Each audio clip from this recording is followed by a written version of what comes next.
En arrivant à la rivière,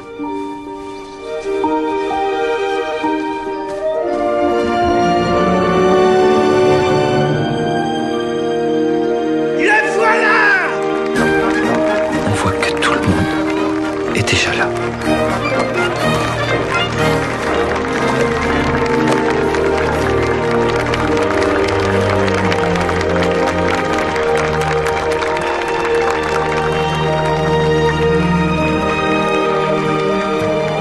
Mais vraiment, tout le monde.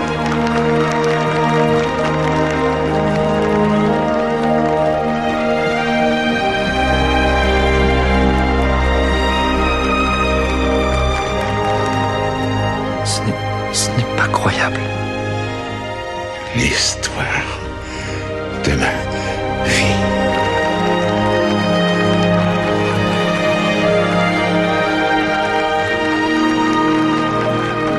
Ce qui est étrange, c'est qu'il n'y a aucune tristesse sur les visages. Tout le monde est très heureux de te voir, d'être venu. De dire au revoir. Au revoir tout le monde. Adieu mes amis. Adieu.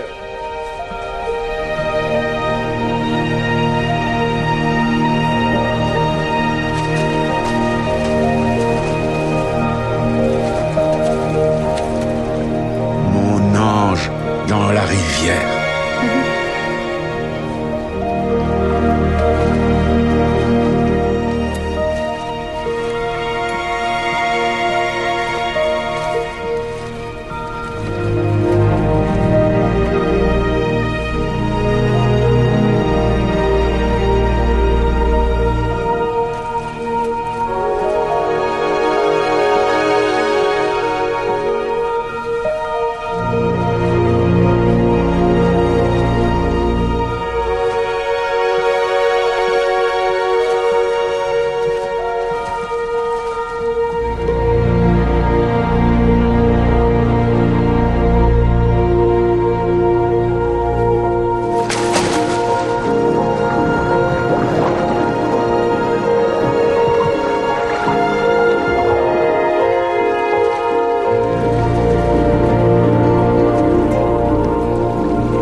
I'm sorry, Dave. I'm afraid I can't do that. Je vais lui faire une offre qu'il ne pourra pas refuser. Can she be late for her cinema show? Antoine Doinel, Antoine Doinel, Antoine Doinel, Antoine Doinel, Antoine Doinel, Le monde se divise en deux catégories. Ceux qui ont un pistolet chargé et ceux qui creusent. Toi, tu creuses. Parlez-vous, con de mime! Je suis un homme. Ah, personne n'est parfait. J'aime l'odeur du napalm au petit matin. Vous avez de la pâte? Vous avez du sucre? Alors avec la pâte, vous faites une crêpe, puis vous mettez du sucre dessus? La mer suce des queues en enfer. And I am the best film director in the world.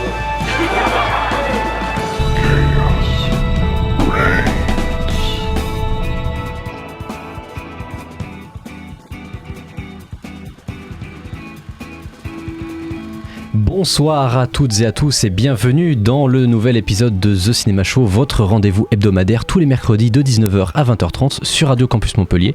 Que vous soyez en live sur Twitch ou bien en rediffusion sur YouTube, Deezer ou Spotify, vous êtes au bon endroit pour ne pas suivre le décryptage des sorties de la semaine. En effet, le 1er avril oblige, on va pas simplement faire une émission lambda avec des tentatives d'happening plus ou moins originaux. Non, ça c'est réservé aux animateurs de bas étage comme Hugo ou Lucas. Alors, ce soir, c'est moi qui suis aux commandes de l'émission et contrairement à eux, j'ai le droit de faire des émissions spéciales comme ça me chante. Le 1er avril, donc, seul jour de l'année où toute la planète a le réflexe de vérifier les sources des actualités, alors qu'on devrait le faire toute l'année. C'est parti pour une émission spéciale consacrée à nos films préférés avec des poissons. Alors la notion de ce qu'on considère comme poisson est assez large, mais vous verrez ça tout au long de la soirée. J'en profite pour toucher un petit mot, la petite scène d'introduction que vous avez pu voir en vidéo. C'est une scène de Big Fish qui est tirée du film que Marie aurait dû venir nous présenter. Mais malheureusement, Marie n'est pas des nôtres ce soir. C'était une scène qui était en hommage à son père, donc on lui passe un petit coucou à Marie, on espère un bon rétablissement à elle, voilà. Pour m'accompagner ce soir, c'est plutôt l'hécatombe chez nos chroniqueurs, que ce soit d'accord. Soi-disant que certains travaillent, alors qu'on sait tous que... j'ai remis un peu d'ordre dans tout ça. Soi-disant que certains d'entre nous travaillent, alors qu'on sait tous que gens issus de la culture que nous sommes, on passe notre temps à rien faire. si, je le sais, c'est parce que c'est Pascal Praud qui l'a dit. Voilà. Belle référence. Une hécatombe, certes, mais c'est pas pour autant qu'il faut qu'on s'attache et qu'on s'empoisonne. Non, je me suis gouré de ligne. Voilà. C'est pas pour autant que l'émission ne sera pas animée, parce que j'ai avec moi la perfection. L'une. Au masculin. Non. Au féminin. Il a dit lune. Non, ouais, déjà c'est lune, voilà. J'avais une présentation pour Marie, mais malheureusement, Marie n'est pas des nôtres, donc je vous lis quand même la présentation que j'avais faite pour elle. C'est Lune est une star de renommée dans le chat Twitch, car Dame et Véro sont ses deux plus grands fans, ce qui représente quand même 1/5 de notre public, vu qu'on a que 10 viewers à chaque live. Ouais, on salue d'ailleurs Dame et Véro si jamais ils sont dans le chat. Et en face, on a celle qui brille aussi bien par sa plume aiguisée que par ses chroniques, que par ses ongles colorés, au point que ma grand-mère a décidé de me renier de la famille pour me remplacer par cette dernière. C'est Naomi. Comment ça va, Naomi? Ça va super. Et merci à la mamie de Maxime pour les compliments qu'elle fait sur mes ongles. Vous êtes génial. Voilà, gros big up à ma mamie, évidemment. Et c'est tellement l'hécatombe qu'on en vient à cannibaliser les autres émissions. C'est pour ça que vous avez pu entendre des voix là très intempestives de certains. Excusez de venir relever le niveau. Et c'est pour cela qu'on retrouve avec nous ce soir. On a Thibaut et Bastien de l'Instant Animation. Bonjour. Hello. Comment ça va, les gars? Ça va bien. Moi, comme je dis, les petits poissons dans l'eau. Nage. Donc pour ceux qui connaissent pas l'Instant Animation, imaginez TCS mais avec que des films d'animation, mais surtout moins de budget, de prestige, de charisme et de talent. Alors, pardon, je précise, petit aparté qui est sans importance, là où TCS ne fait que des films parce qu'ils n'ont pas le budget pour le reste, nous à l'Instant Animation on a le budget pour faire les films, les séries, les courts-métrages d'animation. On fait ça aussi. De séries et les courts-métrages? Oui. J'ai pas beaucoup vu. Voilà. Regarde les émissions, tu sauras en fait. Alors en côté régie, on retrouve l'indéboulonnable Yanis au son, ainsi que le pronostiqueur aguerri Simon à la vidéo, sans qui cette émission ne pourrait exister. Puisqu'il est producteur aussi. Au programme ce soir, on va chroniquer et débattre de 4 films. Donc on aura Lucas de Enrico Casarosa, on aura Pirates des Caraïbes, le secret du coffre maudit de Gore Verbinski, on aura Barbie et le secret des sirènes d'Adam Elwood, et on aura Pogno sur la falaise d'Hayao Miyazaki. Nous aurons également une carte blanche où pour la première fois dans l'histoire de TCS, nous aurons une tier list qui sera consacrée aux poissons dans les films et les séries. S'en suivra un quiz qui a été écrit par Marie mais que je présenterai ce soir, ainsi que les recommandations de la semaine. Mais tout d'abord, place aux news que j'ai l'honneur de vous présenter ce soir. Now, Buffalo's #1 news team. Good evening and welcome to Eyewitness News at 6. I'm Susan Ortega. And I'm Evan Baxter and here's what's making news. On commence le mercato de la semaine avec la nouvelle saison d'une série qui ne s'entoure que de grosses têtes.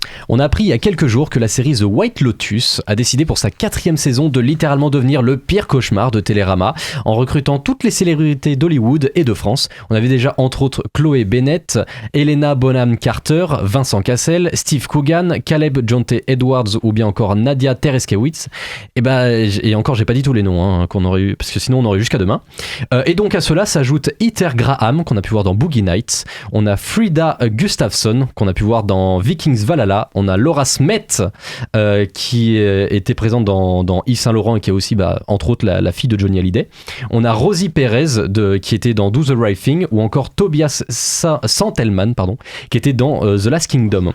Pour rappel, tout ce petit monde va se retrouver sur la Côte d'Azur dans le château de la Messardière, un domaine du 19e siècle modifié pour la série. Alors aucune date de sortie n'est encore annoncée, et si des fans de la série sont dans cette pièce, ils en parleront peut-être un petit peu plus en détail plus tard. On continue ce mercato avec le remake US d'un film français, à savoir L'Emploi du Temps, réalisé par Laurent Cantet, sorti en 2001. Pour rappel, le film retrace l'histoire d'un consultant en entreprise qui perd son emploi et s'enfonce aussi bien dans un tissu de mensonges auprès de sa femme que dans des escroqueries avec des malfaiteurs. Et niveau casting, là aussi on va avoir Télérama qui va pousser une gueulante, puisqu'on va y apercevoir Adam Sandler, William Dafoe, Gaby Hoffman, F. Murray Abraham, Steve Zahn ou bien encore Adam Horowitz. Le projet sera chapeauté par Netflix et s'intitulera Time Out, soit le nom qu'avait le film original aux États-Unis en 2001. Il sera réalisé par Scott Cooper, à qui on doit dernièrement le film sur Bruce Springsteen, sorti en 2025. Le tournage doit débuter ce mois-ci. Et on termine cette page de news avec un acteur qu'on a vu absolument nulle part ces dernières semaines. Il s'agit de Ryan Gosling. On a appris récemment qu'il aurait rejoint le casting du prochain film de Daniel Kwan et Daniel Schneiter, les réalisateurs qui derrière l'excellent Everything Everywhere All at Once, sorti en 2022 et qui avait été un raz-de-marée aux Oscars 2023 en remportant 7 statuettes, dont le meilleur film, le meilleur scénario original et la meilleure réalisation. Alors, je vais pas trop m'étaler sur ce nouveau film étant donné qu'Hugo en avait déjà un petit peu parlé la semaine dernière. On sait que ce sera un nouveau film de SF décrit sur le très court résumé de Letterboxd comme un film très existentiel et une comédie d'action SF fun au grand cœur. En gros, c'est comme leur dernier film, mais en mieux, parce qu'il y a Ryan Gosling. Et je vous mets au défi de me donner un mauvais film avec Ryan Gosling. Voilà, impossible. En cherchant, on peut toujours trouver. Hein. Non, c'est impossible, Thibaut. Tu es de mauvaise foi. Est-ce que vous voulez revenir un petit peu sur ce que j'ai dit pour les news ? C'est des news qui sont marquées par la couverture Télérama. Non, pas du tout. Rappelons que Télérama participe à la production de TCS, du coup. Ah ouais. Ah putain, je savais pas, merde. Ressort officiel. mais du coup, ils vont peut-être être un petit peu vénères parce que ça fait littéralement 5 émissions de suite que je suis là. Ils commencent à trop voir ma gueule. Et en plus, c'est pas pour spoil, mais je suis dans l'émission de la semaine prochaine. Bah, moi aussi, je pense que ça va être. Rappelons que Télérama a de très très bons journalistes d'investigation et de critique cinéma. Oui, mais rappelons que Télérama n'est pas le sujet des news. Est-ce que vous avez vraiment rien à dire sur mes news ? Non, juste, oui, je suis assez contente de voir que Ryan Gosling rejoint l'équipe du prochain film des gens qui ont fait Everything Everywhere All at Once. Après, comment dire ?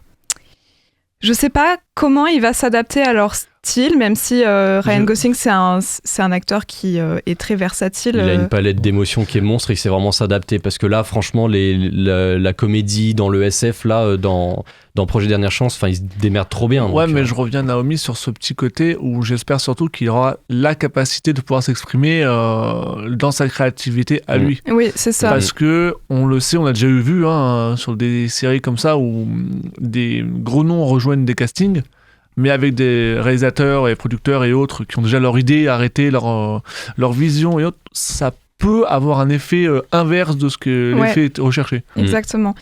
Et alors, moi j'avoue que The White Lotus, j'ai absolument jamais regardé, donc j'ai pas d'avis, juste je suis un peu effectivement... un peu sur le cul du nombre de stars qui ont rejoint le casting. Il y en a beaucoup. Là j'ai dit la moitié des noms à peine, parce que franchement, quand j'ai lu les articles au complet, il y en avait des tonnes et des tonnes. Je pourrais pas tous les citer. Ouais, c'est un peu étrange. Et puis, en soi, oui, on en avait déjà parlé la semaine dernière, mais ça ne fait que confirmer ce que disait déjà Télérama.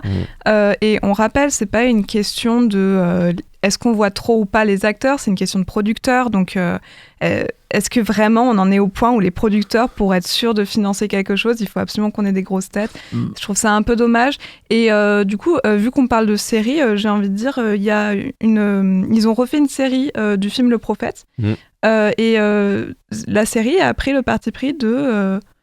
mettre un acteur qui n'avait jamais joué encore. Ouais. Et donc voilà, faut quand même... vu qu'on en est là. Non, mais il y a quelques séries qui encore aujourd'hui arrivent à prendre ce parti pris de se dire on va miser tout sur un acteur peu connu et c'est ensuite le succès de la série qui fait la renommée de l'acteur. Ça s'est vu déjà. Avec Adolescence. Ouais, par exemple. Je crois qu'il n'était pas connu. Hein. Oui, c'est ça, mais ça s'est vu sur plein d'autres trucs.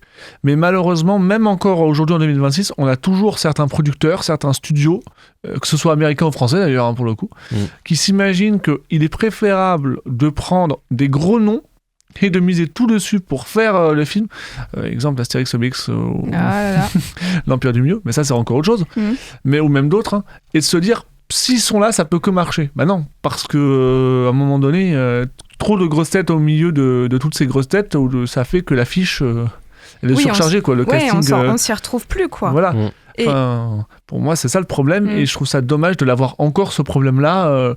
Oui, c'est le Star System. C'est le Star System, surtout en Amérique, c'est encore pire. Et puis en plus de ça, ça renvoie qu'à l'image du métier de réalisateur aussi, parce que dans la réalisation, il y a quand même un principe de direction d'acteurs, et l'exercice de se confronter à des acteurs qui n'ont pas l'habitude de jouer, soit dans des gros trucs, soit juste qui ne savent pas jouer, c'est aussi faire confiance à son réalisateur. Donc, je trouve que ça dit des choses un peu perturbantes dans la confiance entre réalisateur et producteur. Ça, et dans la création en elle-même de l'œuvre, parce qu'encore une fois, je reviens sur ce point-là, mais quand tu fais appel à un énorme casting, si en plus ce sont des personnalités fortes, peu importe les personnalités, elles ont une tendance qui s'est vue souvent après coup dans les histoires qui ressortent. Hein. On a vu ça dans des trucs comme des séries de Charmed, comme des séries de Buffy ou dans d'autres trucs, etc. Où comme les personnalités étaient fortes avec leur propre vision et les showrunners aussi, ça coinçait, ça buguait, du coup, ça freinait et l'avancée de la série, des scénarios, des scénaristes, des caméramans, des monteurs, enfin, ça freinait tout le système parce que ça bloquait avec les égos de tout le monde. Et ça, encore une fois, c'est dommage d'avoir ça qui revient encore. Et puis là, on parle de côté équipe, mais en fait, même côté réception du spectateur, je vais rappeler un truc qu'avait dit Sidney Lumet dans son livre « Faire un film ». Il avait posé la théorie que quand tu fais le choix de mettre des acteurs qui sont très connus, ça engage le spectateur de manière complètement différente que si tu prends des acteurs qui sont pas connus. C'est hyper basique comme théorie, on va dire, mais disons que si tu fais un film où il est censé y avoir un grand méchant et où il est censé y avoir du suspense, si tu prends des acteurs que personne ne connaît, il va y avoir un engagement émotionnel complètement différent et il va falloir travailler le scénario avec ça.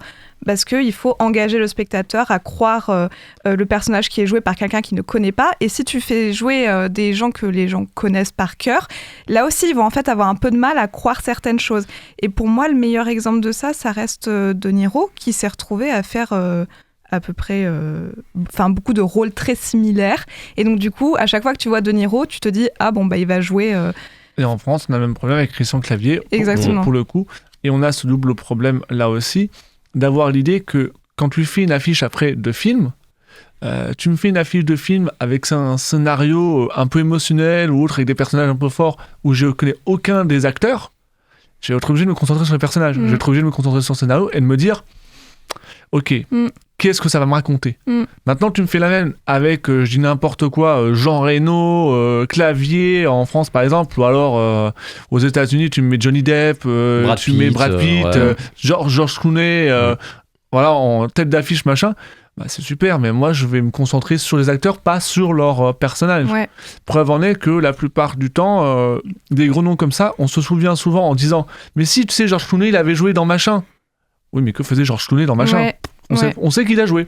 Voilà, quand on parle par exemple de film avec Brad Pitt, on dira souvent le film avec Brad Pitt, tu te souviens ? Ou le film avec Orlando Bloom, pardon. Et c'est très rare les films où ces gros noms, on retient plus leurs personnages du coup, et là aussi pour moi ça dépend vraiment du réalisateur. C'est ça.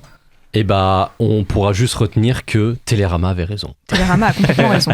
Pour une fois. On enchaîne ces news avec un caillou qui a brisé notre petit cœur de pierre. Qui n'a pas entendu parler du film Projet Dernière Chance ? Enfin, on en a parlé il y a littéralement 10 minutes. Hein. Alors, à moins que vous soyez des auditeurs de l'instant animation qui préféraient se cantonner à un genre précis et oublier les 3/4 des films qui sortent en salle, vous n'avez pas pu passer à côté du plus gros carton au box-office de cette année 2026 pour l'instant. On nous a tiré dessus comme ça gratuitement. Ouais. Le film a réalisé plus de 300 millions de dollars de recettes à travers le monde pour un budget initial de 200 millions et devient par la même occasion le plus gros succès du studio Amazon MGM. Le record précédent depuis le rachat du studio par Amazon était tenu par Creed 3 qui avait fait un peu plus de 276 millions de recettes. Le film devance donc des films comme Jumpers, le dernier Pixar, mais c'est en réalité pas le premier du box-office mondial. Le premier, c'est Pegasus 3, une sorte de F1 troisième du nom en provenance de Chine qui cumule à plus de 600 millions de dollars, mais qui fait intégralement son chiffre d'affaires en Chine et quasi rien à l'international. Pour en revenir au succès du dernier film de Ryan Gosling, c'est une telle réussite qu'on voit la multiplication des partenariats, comme avec un set Lego du vaisseau du film. Déjà ? Évidemment facilité par le fait que les réalisateurs avaient fait avant le meilleur film feel good du monde, à savoir Lego la grande aventure. Meilleur film. Voilà. Mais on a commencé à avoir aussi des rumeurs d'une potentielle suite à ce film. Reste à voir si cela a été fait, cela est fait dans les prochaines années. Même si on est tous d'accord qu'on veut quand même un petit peu des nouvelles de Rocky. Oui, mais alors de Rocky quoi ? De Rocky Cree, de Rocky... Non, Rocky le caillou. Non, Rocky de Projet Dernière Chance. Ah, oui aussi. non, mais plus sérieusement, oui, ça peut être intéressant d'avoir une suite, mais il faudrait d'abord lui laisser le temps d'avoir son succès. Alors déjà, et puis moi je suis pas du tout du même avis. J'ai pas du tout envie d'avoir une suite pour le coup. Par contre, là au moins où j'ai envie de quelque chose, c'est que la version longue Director's Cut soit sortie au cinéma. Parce que la version qu'on a au cinéma actuellement fait 2h30. La version longue, elle fait 3h45. Mais je veux voir 3h45 de Ryan Gosling qui discute avec un caillou. Ouais, mais enfin. Alors, mais c'est après, ouais, est-ce que tu t'en lasses pas un peu? Alors après, encore une fois, je reviens sur ce que tu disais, mais trop de Ryan Gosling peut tuer Ryan Gosling. Non, moi je suis désolé, Drive, je voulais que ça dure 4 heures. Pas moi. Parce qu'il y a des voitures aussi, c'est pour ça. Oui, mais du coup, tu veux voir 4 heures de voiture ou 4 heures de Ryan Gosling qui parle un pneu de voiture? 4 heures de Ryan Gosling qui parle un pneu de voiture comme dans Rubber. Et non, pas du tout. Non, mais par contre, oui, Projet Dernière Chance, c'est super qu'il marche aussi bien parce qu'il le mérite, parce que les valeurs qui sont promulguées, ça se dit? Je suis pas sûre. Qui sont partagées. Qui sont adressées. Oui. Voilà. sont bonnes, et puis c'est vraiment un film familial comme on n'en a pas vu depuis un certain moment, en live action je veux dire. Mais encore une fois, je le répète, moi je n'ai pas du tout envie de voir une suite. Je trouve que le film finit comme il doit se finir. Et il n'y a vraiment pas besoin de suite. Mais surtout une suite pourquoi? Parce que je l'ai vu hier soir, donc c'est tout frais. Bah moi je pourrais répondre une suite pour Fur. Et là vous avez la première vanne du Poisson d'avril. Parce qu'on est drôle. Et bah sur ce... Voilà, exactement. Et bah sur ce, on enchaîne. On termine cette page de news par le géant du streaming au grand N rouge qui augmente encore ses tarifs. Encore? Ça fait beaucoup là, non? Et oui, ça commence à faire beaucoup, mais pas pour nous. En effet, Netflix vient d'annoncer une hausse des prix pour ses offres aux États-Unis. Les abonnements avec ou sans pub prennent une augmentation d'1 ou 2 $ par mois. Alors ce qui paraît pas grand-chose, mais qui en réalité représente une augmentation entre 8 à 12% par rapport au tarif actuel. La firme américaine semble justifier cette hausse comme une nécessité pour compenser la baisse du nombre d'abonnés survenue ces dernières années, causée par la concurrence entre le lapsus. Oui, causé par la concurrence entre autres des autres plateformes souvent moins chères, comme par exemple Disney+, qui avait fait son offre à 2 €. Netflix, enfin, ça c'est il y a longtemps ça. Netflix semble donc appliquer la stratégie commerciale un peu douteuse sur le long terme qui consiste à augmenter ses prix quand il y a une baisse d'abonnés et à augmenter les prix quand ils en gagnent. Bientôt ton abonnement Netflix va te coûter plus cher qu'un plein d'essence en 2026 dans la France à Macron. Et c'est pas impossible parce que même si une augmentation n'a jamais été annoncée en France pour l'instant, la dernière augmentation des tarifs en janvier 2025 aux États-Unis avait été effectué en France en avril 2025, soit 3 mois plus tard. Et vous les copains, est-ce que vous préférez donner votre SMIC à Total Energy ou à Netflix? Alors, un des deux. Bon, moi de base je paye Netflix, donc bon voilà, mais bon après c'est compris dans l'abonnement que j'ai en tout et pour tout. Pareil. Mais c'est surtout que moi ce qui me fait rire avec Netflix et avec la plupart des plateformes de streaming pour le coup, parce que autant tirer sur tout en même temps, c'est plus simple, c'est le concept de se dire ouh là là là là, on perd des abonnés. Donc du coup il faut qu'on augmente un peu parce que notre chiffre il baisse. Oui, alors c'est peut-être aussi le fait que parce que vous avez augmenté les salaires, les tarifs et que vos catalogues sont pas toujours hyper intéressants parce qu'évidemment comme les catalogues fluctuent et qu'en plus Netflix s'est fait une magnifique particularité d'offrir des séries incomplète. Carrément. Par exemple, il faut savoir que dans Netflix, vous avez la saison 2 de Yu-Gi-Oh! Mais pas la 1, ni le reste. Mais vous avez la saison 2. Et sur Netflix, vous avez les 2 premières saisons de Gumball, mais pas les autres. Voilà. Ouais. Vous avez du One Piece aussi sur Netflix, grâce à leur série live, magnifique, donc ils ont bien animé aussi. Mais alors, jusqu'où et à partir de où, personne ne le saura jamais. Ah oui, d'accord. Donc, et la liste est longue encore de trucs comme ça. Donc, Moi, j'ai pas d'abonnement. Oui, mais ça, rien oui, mais toi, rien du tout. Il n'a pas cédé au vice des plateformes de streaming. Je trouve tout partout en ligne. Mais en fait, c'est vraiment pas surprenant l'augmentation des prix. C'est leur modèle économique depuis littéralement le tout début qui est absolument catastrophique. Et en fait, comme toutes les autres plateformes de streaming, ils n'ont pas d'autre choix que de faire ça. S'ils veulent être rentables, ils n'ont pas d'autre choix que de... Donc il faut qu'ils réinventent complètement leur modèle économique. Et je ne sais pas quand est-ce qu'ils vont le faire. Et sinon, la question des séries qui sont soit incomplètes, soit nulles à chier. Pardon, excusez-moi. C'est le principe de la merdification. Tout à fait. Merdification. Ouais, la merdification. Non, c'est intéressant parce qu'en plus, il n'y a pas longtemps, il y avait un truc qui était sorti comme quoi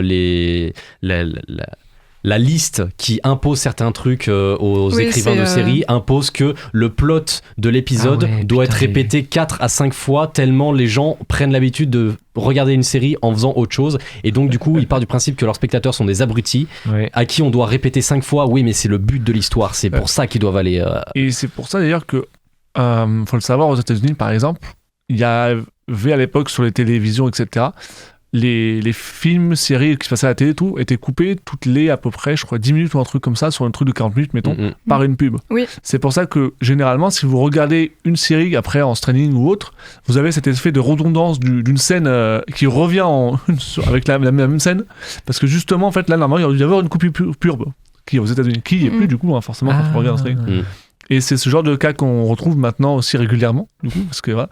Mais ça, c'est pour les séries qui sont diffusées à la télé. Ouais, mais tu peux voir maintenant sur Netflix ou Disney+, puisqu'il y a de la pub aussi. Maintenant, c'est pratique. Ah ouais, trop bien. Oui. Et pour pas perdre le spectateur. Tout est calculé. Donc, Netflix rend l'argent.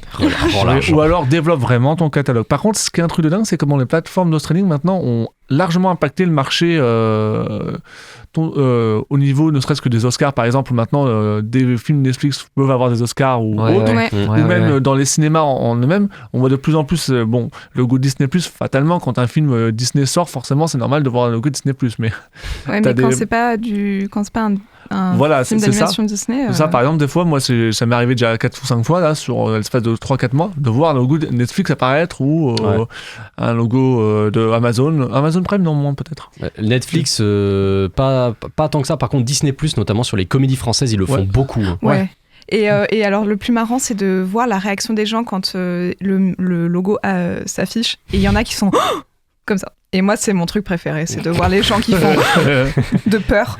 Parce que oui, faut avoir peur en fait. Ouais. Parce que Disney, dans les derniers films, quand ils veulent être drôles, c'est pas une réussite. C'est une catastrophe. C'est une catastrophe, sauf dans Zootopie 2, parce que Zootopie 2, c'est trop bien. J'ai pas vu. Et on achève, pour de bon cette fois, cette page de news avec une petite annonce dorée. Alors que je pensais avoir terminé mes news pour enfin être tranquille, voilà que le Festival de Cannes vient d'annoncer, il y a tout juste quelques heures, que le film d'ouverture de la 79e édition, prévu du 12 au 23 mai 2026, sera La Vénus électrique, réalisé par Pierre Salvadori. Alors le réalisateur reste dans son domaine de prédilection, à savoir des films sur le mensonge et les faux semblants, à la seule différence que ce sera un film d'époque, dont voilà un résumé. Paris 1928. Antoine Balestro, peintre en vogue rongé par la culpabilité depuis la mort de son épouse, tente un soir d'ivresse d'entrer en contact avec elle par l'intermédiaire d'une voyante. Il ignore qu'il parle en réalité à Suzanne, une modeste saltimbanque qui s'est glissée dans la roulotte pour y voler de la nourriture. Côté casting, on retrouvera Pio Marmaille, Anaïs Demoutier, Gilles Lelouch ou bien encore la récemment césarisée Vima Laponce. Télérama va encore gueuler avec ce casting. C'est moi ou on tourne en rond quand même au niveau du casting à l'arrivée. Du coup, est-ce que au moins le plot, le pitch du film vous a donné envie ou pas? Moi j'ai l'impression qu'on va encore se retrouver avec une sorte de film d'auteur avec encore des grands noms qui, de deux choses une, soit sont là parce que le film les intéresse, tant mieux, ce serait bien, soit on les a pris parce que aux récompenses des Césars et des Oscars, ça va forcément marcher. Il y a Dame Dame qui dit dans le chat, putain, encore eux. Ah non, mais vraiment, puis en plus, moi, Gilles Lelouch, je ne peux pas me le voir, mais alors vraiment pas. Après, est-ce que Gilles Lelouch, il a pas fait ce film qui se passe en 1928 parce que c'est un énorme bouffeur d'histoire? Non, mais alors par contre, il y a un truc qui m'interroge pour de vrai, c'est... pourquoi il y a autant de films d'époque qui sortent en ce moment? Parce que les gens sont nostalgiques d'un passé, c'est pour ça qu'ils votent RN aussi des fois. Non, c'est pas pour ça. C'est parce que c'est pour permettre après à tous les jeunes d'aller directement les regarder et d'avoir déjà leur cours d'histoire pour faire les interros, etc. Oui, si c'est bien fait. Hein. Ouais, ça on ne saura jamais, ça, parce que les profs eux-mêmes se servent de ça pour corriger leur copie. Non, mais je trouve que sociologiquement parlant, ça serait intéressant de se poser vraiment la question de pourquoi il y a autant de films d'époque en ce moment. Et le truc dont tu parles, c'est la rétrotopie. C'est le fait d'être nostalgique d'une époque qu'on n'a pas vécue. C'est ça, tout à fait. Et merci beaucoup les copains pour cette petite partie news. Voilà. Et on va entamer notre partie chronique de la semaine. Fini les putains de cerceaux, j'en ai vraiment plus qu'assez. Maintenant je suis bien sous l'eau, laisse-moi te l'expliquer. Sous l'océan, le jeu est bien mieux. Aquaman fait sous l'océan. Et ça, c'était Jean du Grenier. C'est Jean du Grenier, tout à fait. Avec un film Superman qui faisait la rétro, du coup. Il a toutes les rêves. C'est Seb du coup qui chante aussi avec Jean du Grenier d'ailleurs pour la petite histoire. C'est faut ça, savoir. tout à fait. Seb qui est déguisé en Canardman. Oui, tout à fait. Mais je préférais la version avec infogramme de la reprise oui, mais de Soyez Prêtes. Mais il n'y a pas de poisson. Non, c'est vrai qu'il n'y a pas de poisson. J'ai pas reconnu des JDG. Hein. Je sais pas pourquoi je l'ai pas reconnu. Et ben on va commencer cette petite partie chronique. C'est Fred qui chante. Consacrée à la poiscaille, aux fruits de mer et aux animaux marins par Bastien qui va nous parler d'un petit film d'animation. Pas très connu du tout. Non. D'un tout petit studio. Petit studio pas très connu. Ceci dit, notez qu'il est sorti à une époque où la pandémie faisait il est même pas passé au cinéma. C'est le seul qui est pas passé directement au cinéma dès sa date de sortie. J'ai un doute parce que je sais que c'est Saul qui est pas passé. Oui, c'est Pixar. Okay. Alors si, parce que moi Saul, je l'ai vu au cinéma. Ah ouais. Saul était sorti au cinéma. On m'a menti en cours. Luca, il est pas sorti. Alors, au cinéma. Enfin, il est ressorti après. Saul n'est pas sorti au cinéma, apparemment. Non, mais donc j'ai inventé mon truc. Ok, pardon. On me corrige en régie. Il y a Simon qui fait la checklist. Mais je précise, alors, Saul et Luca sont sortis au cinéma il y a 1 an et demi à peu près, etc., dans une ressortie officielle sortie cinéma. Donc, ils ont été possiblement vus au cinéma, mais pas à leur date de sortie initiale. Okay. Si ma mémoire est bonne. Et du coup, Bastien, est-ce que tu peux nous parler de Luca, qui est un film Pixar, du coup. Oui. Donc c'est un film sur des poissons. Alors, c'est pas vraiment des poissons, mais bon, on va en arriver. Donc c'est un film réalisé par Enrico Casarosa. Donc Luca, c'est un film d'animation d'1h30 sorti en 2021 qui est produit par le studio Pixar. Mais quel est le rapport avec les poissons, vous me demanderez? C'est l'histoire de Luca, un monstre marin qui n'a pas du tout la tête d'un monstre, hein, si on est tout à fait honnête, qui vit proche d'une ville italienne proche de la Rosaria, et avec ses parents, donc au fond de la mer. Et sa mère lui interdit formellement d'aller plus loin que sa maison, à part pour aller promener son troupeau, et de s'intéresser à tout ce qui est relatif aux humains. Sauf que Luca, il est curieux, il en a marre de la vie qu'il vit, et il va commencer à collecter des objets humains par-ci par-là, et au moment d'une nouvelle récolte d'objets, il croise un autre monstre marin qui n'a pas la tête d'un monstre, qui s'appelle Alberto. Et Alberto, il va l'amener à la surface pour lui faire découvrir, malgré lui, parce qu'à la base, Luca n'est pas très chaud pour ça. Et donc, Luca découvre petit à petit ce monde et il se met en tête, avec Alberto, de faire la chose la plus italienne possible, c'est-à-dire choper un Vespa et de faire le tour d'Italie. Donc, on va surtout suivre Luca et Alberto essayer de choper un Vespa dans une petite ville italienne où les gens sont pas racistes, mais ils ont vachement peur des monstres. Poissonophobe. Ouais, monstre marin mignonophobe. Plutôt. Donc voilà, est-ce que je peux vous demander directement ce que vous en avez pensé ou vous voulez d'abord mon petit avis? Peut-être tu peux parler un petit peu de pourquoi tu veux en parler, qu'est-ce que t'aimes dans le film. On m'a pris pogno. Ah ouais, aïe. Eh ouais, fallait venir avant. Non, je l'aime bien parce que je l'ai vu il y a pas longtemps. Parce que j'étais en train de me faire les Pixar que j'avais pas vus, et c'est un Pixar dont on m'a beaucoup parlé, comme Saul par exemple, que j'ai aussi adoré. C'était excellent, Saul. C'est génial. Mais c'est pas Saul le sujet. Ouais, c'est la poiscaille. Et tu laisses parler le chroniqueur, s'il te plaît. Excuse-moi. C'est pas grave. Moi, je l'ai bien aimé. Ce qui m'a beaucoup plu, c'est vraiment l'histoire d'amitié amitié pour qui veut. Parce que j'ai vu des gens qui disent que... Mais c'est pas de l'amitié. Mais pour moi, c'est de l'amitié. Mais pas du tout. Ok. Pardon.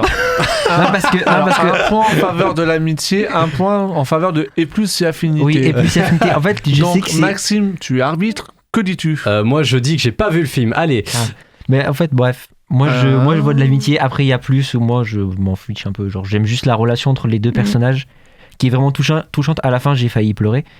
Ça m'arrive pas souvent.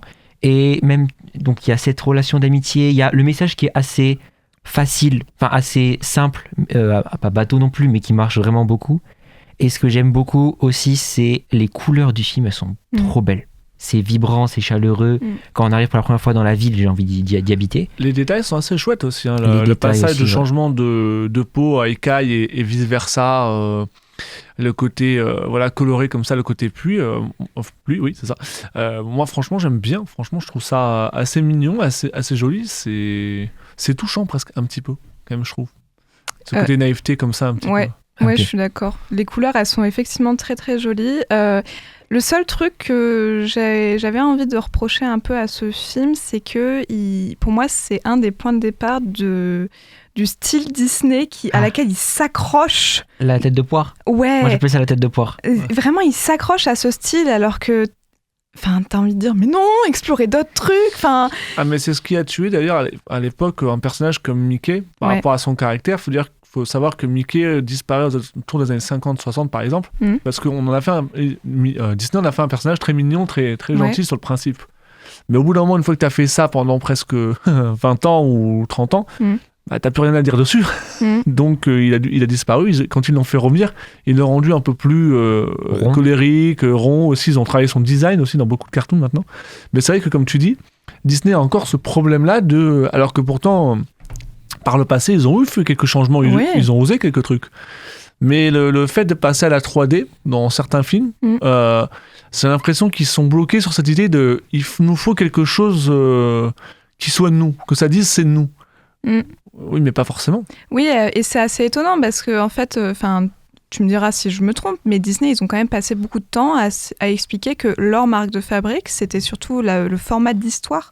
Et t'as l'impression qu'ils ont un peu perdu ça. Pour le mettre plutôt du côté du design, et c'est dommage, c'est un peu plus pauvre, quoi. C'est d'ailleurs ce que tu retrouves à l'arrivée dans les films récents de chez Disney, que ce soit dans le design ou même dans le casting de personnages, où ils se sentent de plus en plus à il nous faut tel ou tel personnage, il nous faut tel ou tel truc, il nous faut... Un cahier des charges. Ouais, mais un cahier des charges qui semble avoir une vision faussée, où en fait ils ont pris le problème à l'envers pour moi. C'est-à-dire que créer ta narration, créer ton histoire, comme ils le faisaient à l'époque. Est-ce que si tu prends par exemple des films qui ont cartonné comme La Belle et la Bête, Le Roi Lion ou même La Petite Sirène ou d'autres films, ont réinventé une adaptation donc à la sauce Disney, donc tout finissait bien, youpi, tout le monde vivait heureux, soit d'accord, mais il fallait réinterpréter, il fallait retravailler, il fallait penser à comment remettre tout ça en ordre. Le film d'Hercule est super, il mélange mythologie et gospel, il fallait oser quand même trouver la bonne référence.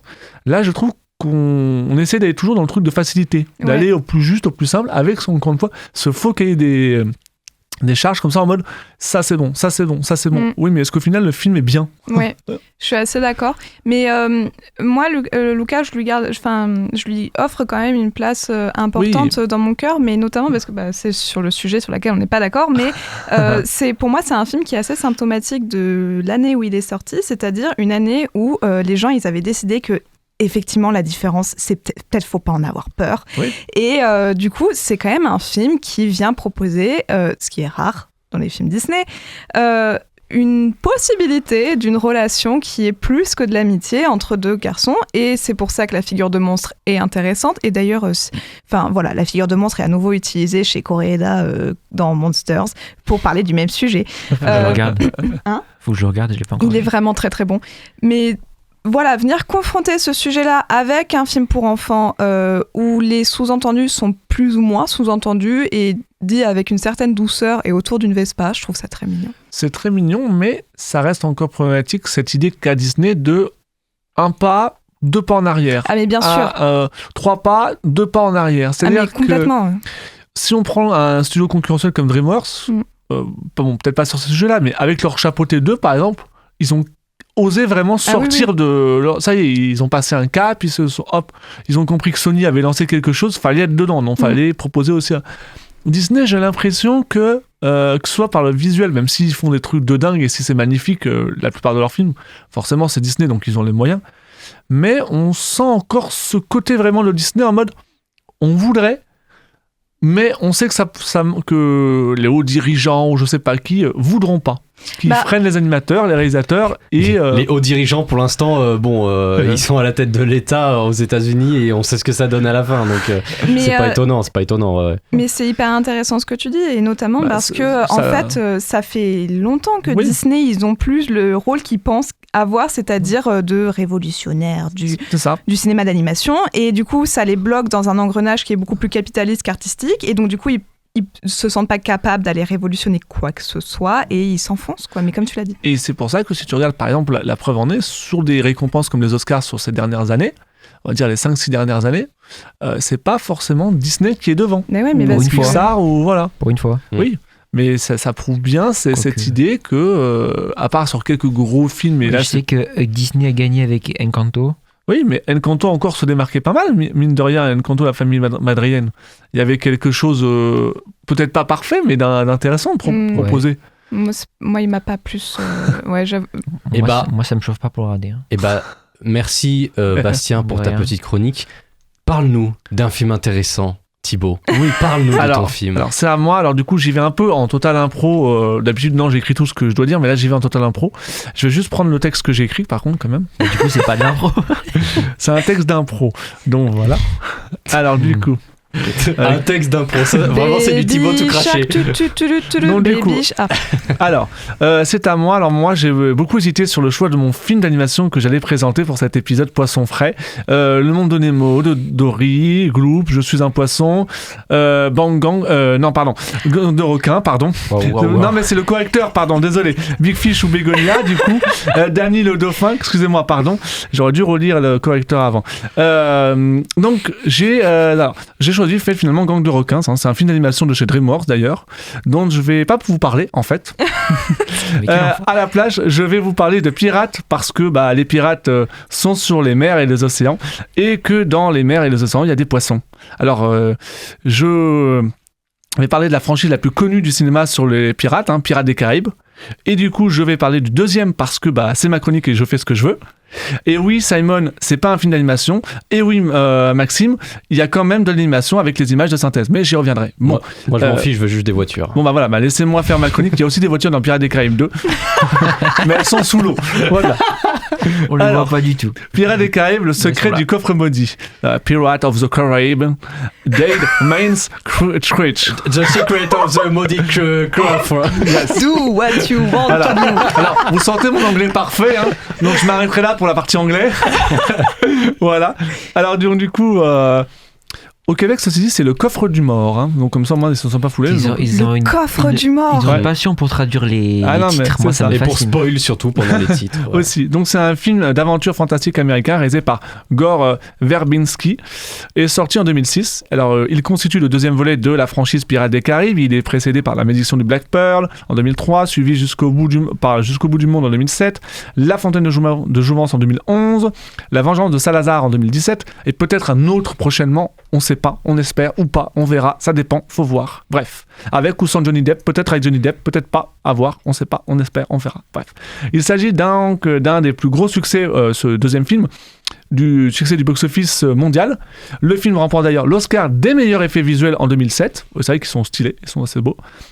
C'est dur de faire mieux. Enfin, oui, non, mais ça date, mais... Oui, mais ils sont très beaux. Ils tiennent encore très bien la route. Je l'ai regardé encore. C'est comme Transformers, ça tient. Ouais.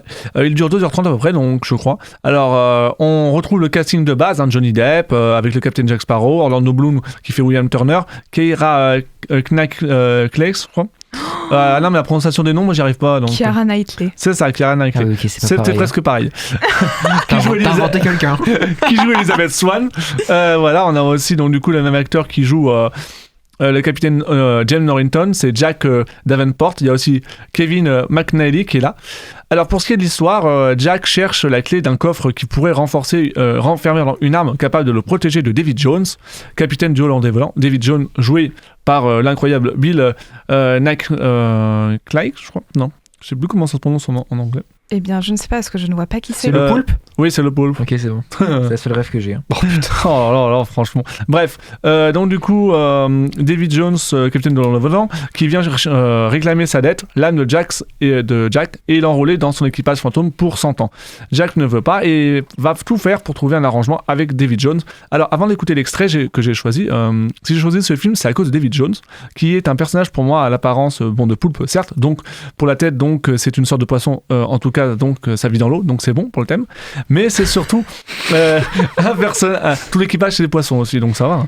Hein. Mais c'est surtout un personnage tourmenté à cause de son passé et justement, alors j'y reviendrai après, hein, mais Jack essaye dans l'extrait de jouer là-dessus pour piéger Davy Jones. Donc on s'écoute cet extrait. Je t'ai payé, tu voulais une âme pour servir sur ton navire, je te l'ai envoyée. Une âme n'est pas toujours égale à une autre.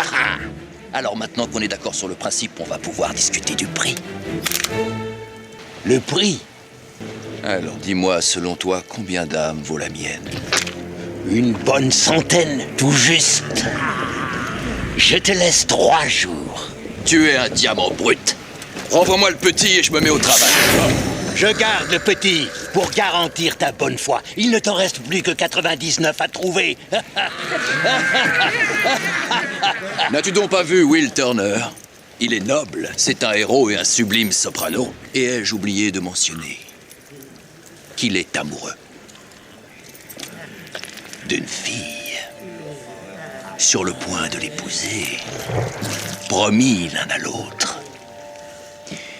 Le séparer d'elle et elle de lui serait sans doute moitié moins cruel que de les unir à jamais par les liens sacrés du mariage. Hein? Je garde le petit. Trouve-en 99 autres. Voilà, alors, avant d'avoir vos avis sur le film et tout, je trouve que le personnage de Davy Jones est vachement intéressant parce que c'est un personnage, en fait, qui a souffert d'amour à cause d'une personne qui s'appelle Calypso, qui représente l'océan dans l'histoire, etc. et tout. Lui, il avait été pris d'amour d'elle, etc., tout machin. Puis il l'a trahi parce que c'est l'océan, les changeantes, machin et tout. Du coup, lui, il en est devenu à être ce qu'il est. Mais j'adore la manière dont c'est raconté, j'adore l'idée de ce personnage et tout. Puis j'aime bien l'apparence qu'il a, enfin le style qu'il a. Comme ça. Beau. Franchement, je il est trouve que trop beau. en termes de méchant, il est assez stylé, je trouve. Ouais, en termes de chara-design, on a quand même difficilement fait mieux, en tout cas. Enfin, il pète la classe, faut quand même dire les choses, il pète la classe. Par contre, là, c'est très personnel, mais alors... quand on compare des femmes à des éléments naturels, ça a le don de me tendre. Elles sont changeantes, waouh. Parce que c'est un héritage qu'on a depuis, mais littéralement des siècles et des siècles, que Monsieur Plutarque, le poète, dont Monsieur Plutarque, le poète est responsable. Non, c'est vrai que là-dessus, je te rejoins. Ça, c'est vrai que là-dessus, ouais. Parce que l'image la plus classique, c'est les femmes, c'est des fleurs. Va te faire foutre. Moi j'en connais, c'est plus des cactus alors. Non mais voilà, c'est vrai que l'idée de représenter le lien qu'il a avec l'océan par aussi une figure féminine, c'est intéressant aussi. Bah, c'est maladroit, ça c'est sûr, mais j'aime la manière dont on nous explique que ce personnage en fait est ce qu'il est devenu à cause d'une souffrance qu'il a jamais su guérir ou qu'il a jamais su comment on dit déjà, c'est quoi le mot, arriver à accepter, voilà. Le deuil. Ouais, c'est ça.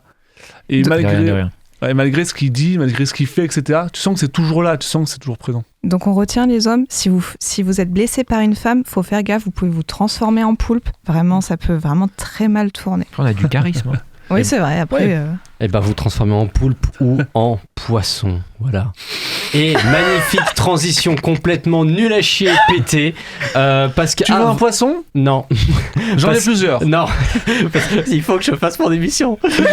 Parce que avant d'enchaîner sur la suite de l'émission... Non. On va marquer une petite pause musicale, histoire que vos oreilles aient 3 minutes de répit à force de m'entendre parler ou à force d'entendre des fiches Wikipédia de films. Une spéciale poisson oblige. On va donc rester dans le thème du poisson, avec un poisson qui avait cartonné l'année dernière au point que n'importe qui sur internet a pu en voir sur une vidéo sur les réseaux sociaux. C'est parti pour le poisson Steve. Putain, on va chercher loin. Steve, le poisson Steve. Il est orange, il a des bras et des jambes. Le poisson Steve.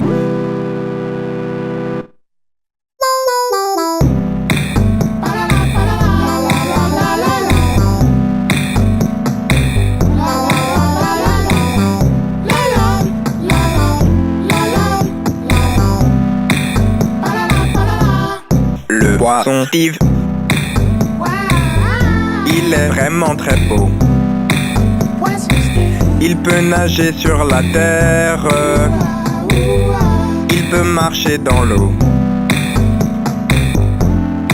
Le poisson Yves, ils sont forcément mauvais.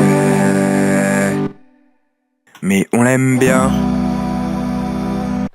J'avais dit 3 minutes de répit, bon bah voilà, joli petit poisson d'avril en plus, il y en avait qu'une, mais de toute façon, je sais que vous ne pouvez pas vous passer de moi, et encore moins de celle qui va nous chroniquer un film rempli de paillettes, de glamour, d'amitié, de giclettes et de queue. Bizarre ton film, Naomi. Est-ce que tu peux nous éclaircir la présentation là, Est-ce que tu peux T'inquiète, je gère. Est-ce que tu peux nous éclaircir un petit peu plus tout ça là, parce que sinon on va se faire ban par Twitch. Il n'y a pas de problème, je m'en charge, Maxime. Le thème de cette émission est le poisson, pour faire honneur à cette tradition bien loin d'être exclusivement française qu'est le 1er avril. Journée officielle des blagues et de l'humour, également la journée préférée de mon père qui adore rire, seul point commun qu'il a avec Karine Le Marchand. J'adore rire. Mais ici, nous sommes sérieux. Alors à défaut de vous décevoir, dans mon rôle très sérieux de cinéphile austère et colérique, comme certains aiment à le dire, j'ai choisi un film d'autant plus sérieux. Si je vous dis poisson et chef-d'œuvre du cinéma, vous pensez à Moby Dick, Les Dents de la Mer, Big Fish, Nemo. Mais tous ces films ne sont rien comparés à celui que j'ai choisi. Mesdames et messieurs, ce soir, j'ai l'immense honneur et infini plaisir de vous présenter Barbie et le secret des sirènes.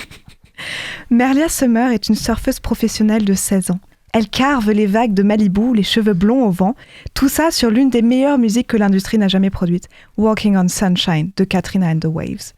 Mais lors d'une compétition, ses beaux cheveux blonds se gorgent d'eau océanique et laissent apparaître des mèches roses. Confuse, Merlia oublie la compétition et plonge dans l'eau pour que personne ne la voie avec ses nouveaux cheveux. Alors, elle se retrouve face à un dauphin rose qui se présente sous le nom de Zuma et qui lui assure qu'elle est la fille cachée de la reine des sirènes Kalissa. Tel Hercule, elle est à moitié sirène du côté de sa mère et humaine du côté de son père. Ne me demandez pas comment ça marche, je suis pas spécialiste en reproduction marine. Zuma est venue chercher Merlia pour qu'elle aide. Pour qu'elle aide. J'aime vraiment, c'est logique, ta gueule. Moi, ce que j'aime, c'est savoir que c'est les cheveux qui, du coup, jouent sur cette transformation là, cette fois. Oui. Alors, on en parle après. Thibaut, ta gueule, laisse parler les femmes. J'ai des poissons si tu veux. Non, j'ai perdu, j'en ai. Bref. T'en étais la couleur des cheveux. Blablabla. Pas du tout, j'étais à la reproduction marine. Reproduction mythologique. Le sexe. Zuma est venue chercher Merlia pour qu'elle aide le peuple d'Océana à retrouver sa reine légitime Kalissa, dont le trône est usurpé par sa propre sœur, celle-ci, Eris. Dans cette aventure, Merlia sera aidée par 2 sirènes tenant un magasin de mode, Kayla et Xili, ainsi que des prédictions de 3 sirènes appelées Destinées, référence au groupe Destiny si vous voulez mon avis. Mashup Barbie Beyoncé, vous l'avez pas vu venir. Et qui n'a jamais voulu être une sirène... Ah non, pardon. Je me suis trompée de ligne. Excusez-moi. Je reprends, blablabla, vous l'avez pas vu venir. Bref, comme le souhaitait Mattel, Barbie m'inspirait mon potentiel illimité en tant que fille. C'est ce qui a marqué sur leur site. Je voulais être Merlia. Moi aussi, je voulais être une sirène. Qui n'a jamais voulu être une sirène et qui n'a jamais voulu avoir une teinture rose gratuite comme ça grâce à l'océan ? Bref, nager vite et élégamment dans l'eau, se faire relooker par des super sirènes, ressortir avec une queue de poisson plus rose que le rose lui-même, croiser ce poisson, ou encore celui-là, ou même celui-là, ou encore de vivre dans ces appartements de coraux, très facilement reproduisibles d'ailleurs. Munissez-vous d'un pot de Play-Doh, saisissez le rondin de pâte à modeler, écrasez-le à l'intérieur de votre main, relâchez et tada, vous avez une maison typique Océana. Tuto signé par Naomi 6 ans. Je mourrais sur cette colline. Barbie, secret des sirènes est un chef-d'œuvre, pas autant que Barbie, magie de la mode, mais le thème c'était les poissons et pas la mode. J'ai tellement d'attache envers ce film qui représente en fait un pan tout entier de mon enfance. Je n'avais que 6 ans quand il est sorti et nous a fait cadeau de ces magnifiques visuels dignes des premiers films en images de synthèse. Si vous avez grandi avec Barbie, vous comprenez mon choix et le film éveillera chez vous la même nostalgie que chez moi.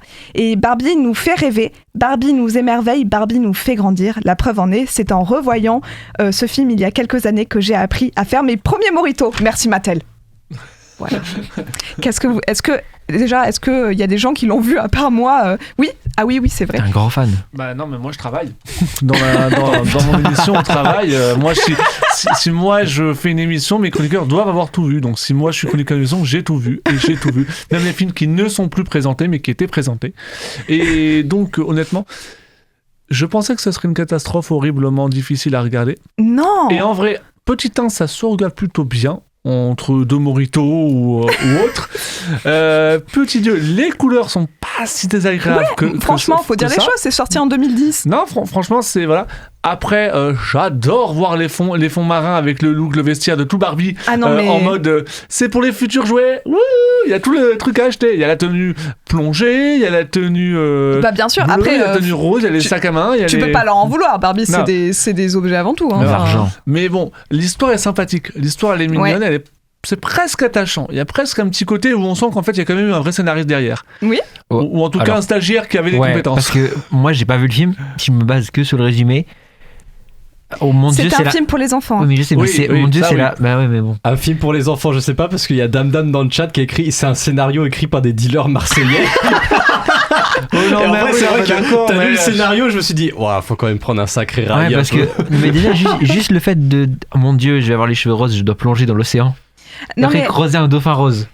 Oui, bah c'est Barbie, tu peux pas enlever à Barbie le rose. Si t'enlèves Barbie le rose, c'est comme si t'enlevais le rouge à Trump. Tu vois, il y a plus rien, quoi. Le rouge à quart, ça aurait été mieux. Mais... Oui, non, mais la perruque à Trump. Avec un peu de subtilité, ça aurait pas été mal non plus, parce qu'effectivement, tout ce rose qui apparaît comme ça, en mode, bah quoi, c'est Barbie, c'est rose. Oui, enfin là, bientôt, ils vont nous faire la maison rose. Je l'ai eu.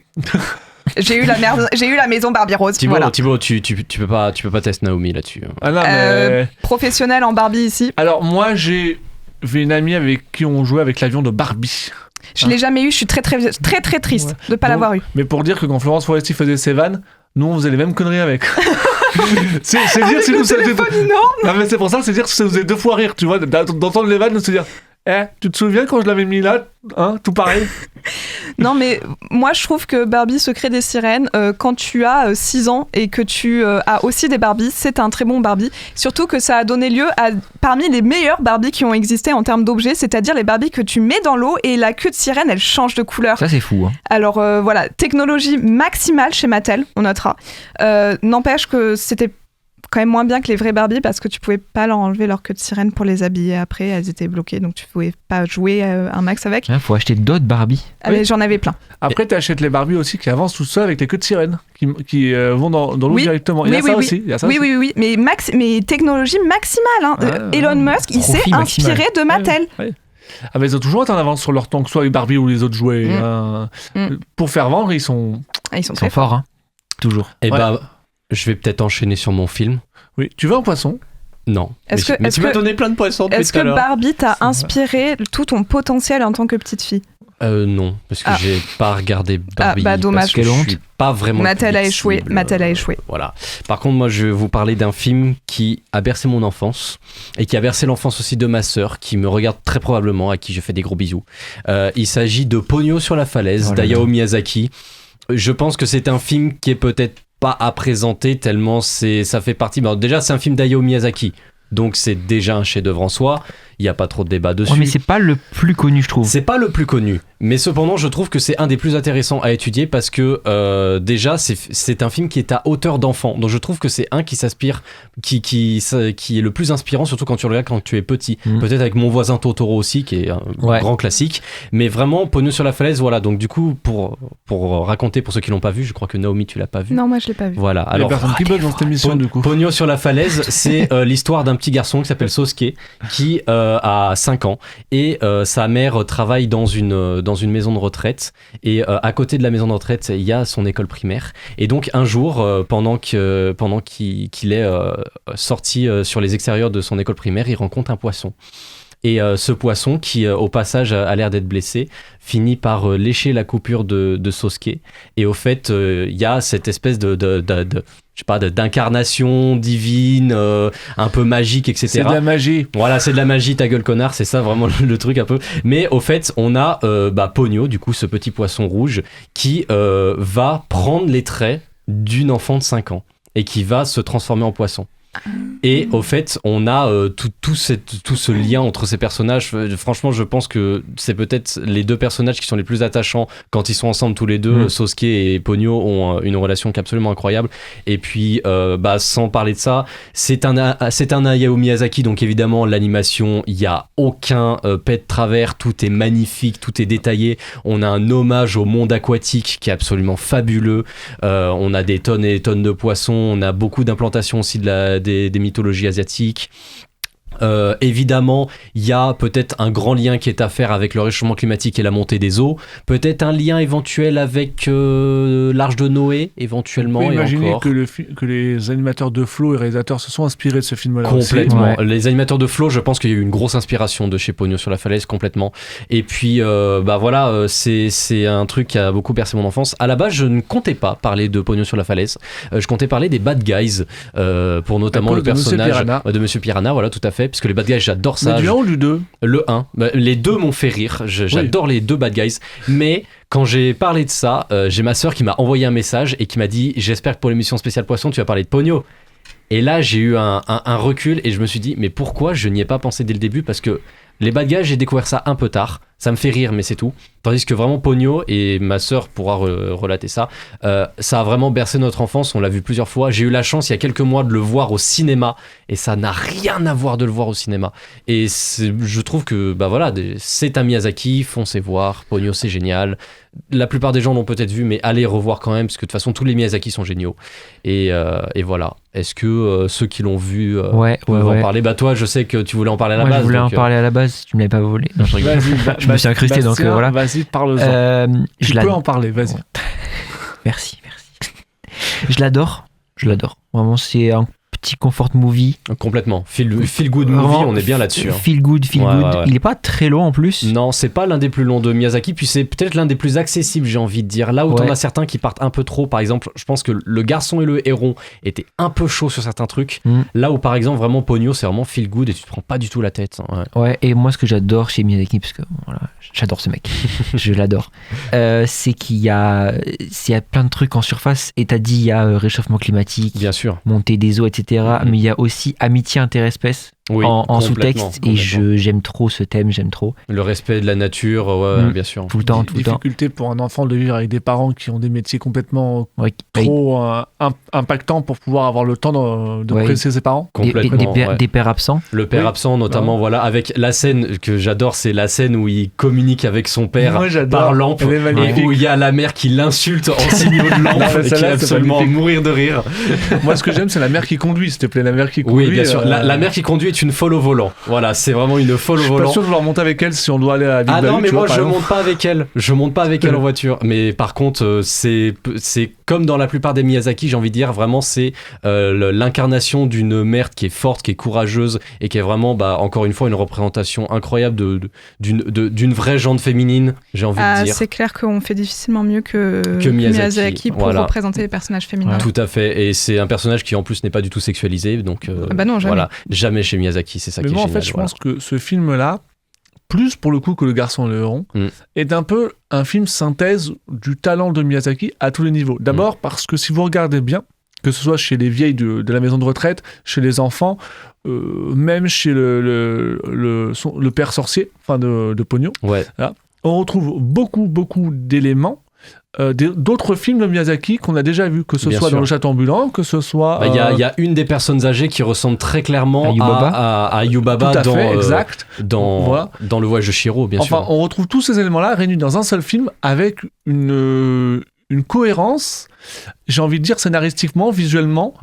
Au niveau sonore aussi, la bande-son est absolument incroyable. C'est une bande-son qui est légère et qui est tellement envoûtante et qui nous plonge tellement dans ce monde aquatique. C'est ça. Ce qui est appréciable aussi, c'est encore une fois, alors on le dit, on le répète, mais c'est visible donc fortement, c'est ce travail de Miyazaki et de ses animateurs et animatrices, parce qu'il y a autant d'animatrices qu'animateurs, je crois, chez Miyazaki, qui font à la main. On est sur du travail à la main, c'est-à-dire que on n'est pas sur la tablette, ou très peu, je pense. Il y a très peu de tablettes graphiques. Quasiment aucune. À part peut-être sur les tout derniers, hormis celui qui était sorti en image de synthèse qui n'a pas marché, mais bon, c'est autre chose. Mais là, on est encore sur du dessin à la main, donc il y a tout un travail qui est fait de recherche graphique.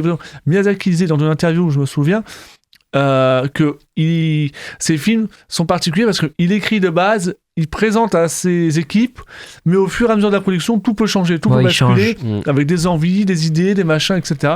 Pour le, je te coupe, mais pour Le prie. Garçon et le Héron, j'ai vu le docu Miyazaki et le Héron. Et pendant que les équipes sont en train d'animer certaines scènes, il est en train de changer son histoire.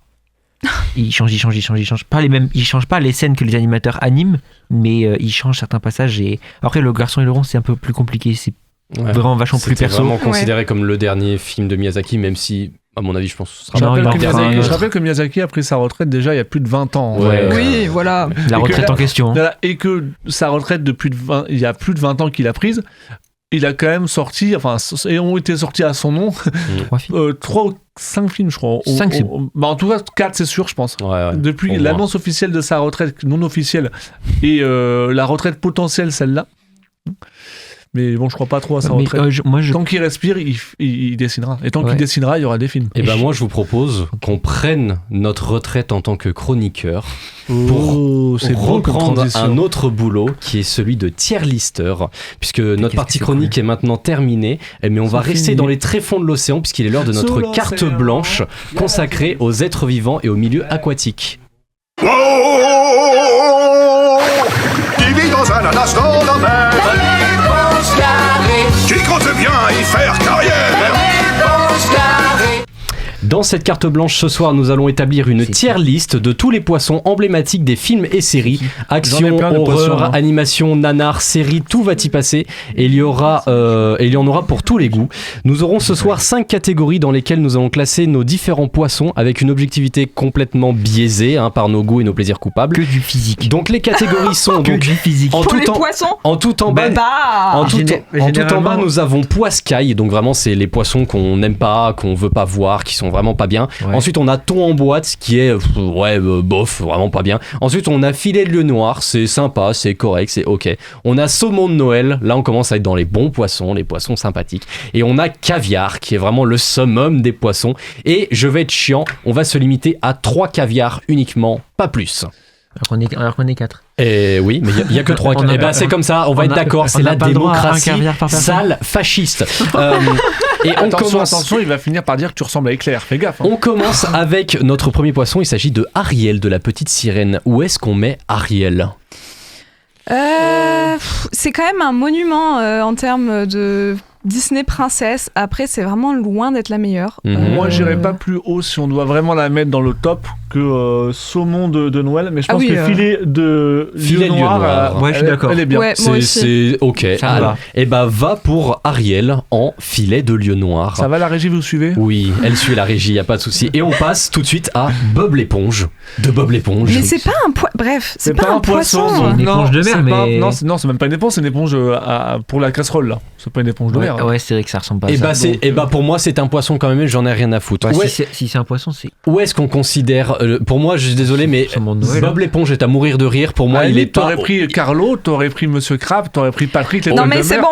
Au minimum pour moi, au minimum pour moi, c'est saumon Noël. Madame Puff. Ouais, au Bob moins. l'éponge. Est-ce que c'est définitif là où on le met ou on peut bouger après ? On va éviter de bouger, sinon la régie va être tellement galérée. Dommage, parce que. La régie, vous suivez toujours ? Oui, mais. Bon, donc on peut bouger apparemment. Saumon de Noël, oui, ça fonctionne. Allez. Parce que Bob l'éponge, c'est quand même un disons petit... qu'on met en saumon de Noël parce que c'est quand même devenu culte et c'est un véritable phénomène quand même. Oui, il a 30 ans, je crois. Non, 25 ans, il a 25 ans. Il y a plein de gens pour qui c'est un petit truc d'enfance. Oui, on pense notamment à Lucas qui regarde beaucoup les films Bob l'éponge et qui aime beaucoup ça. Une petite dédicace à Lucas. Il y en a beaucoup ou pas des films Bob l'éponge ? Il y en a au moins un tous les 2-3 ans, j'ai l'impression. Alors, si tu veux des officiels, vraiment officiels, il y en a 4-5 des vrais gros films. Et si après tu parles de tous les autres téléfilms, tous les trucs, on est à une dizaine ou une douzaine. Moi, j'ai vu les super-héros là. J'ai plein de blagues, mais. On passe ensuite à Bruce des Dents de la Mer. Où est-ce qu'on met Bruce des Dents de la Mer, le fameux requin des Dents de la Mer de Steven Spielberg? Ça dépend comment tu fais, parce que si c'est pour le clin d'œil, la vanne et le côté d'apparition du personnage dans le film en lui-même, il est haut dans le level. Maintenant, si c'est en termes juste de personnage, comme il apparaît pas beaucoup à l'écran, et moi je jugerais surtout sur la presta totale. Vraiment, ça a été. Pour moi, c'est du caviar, parce que c'est justement parce qu'il apparaît pas tant que ça que c'est un personnage qui est phénoménal.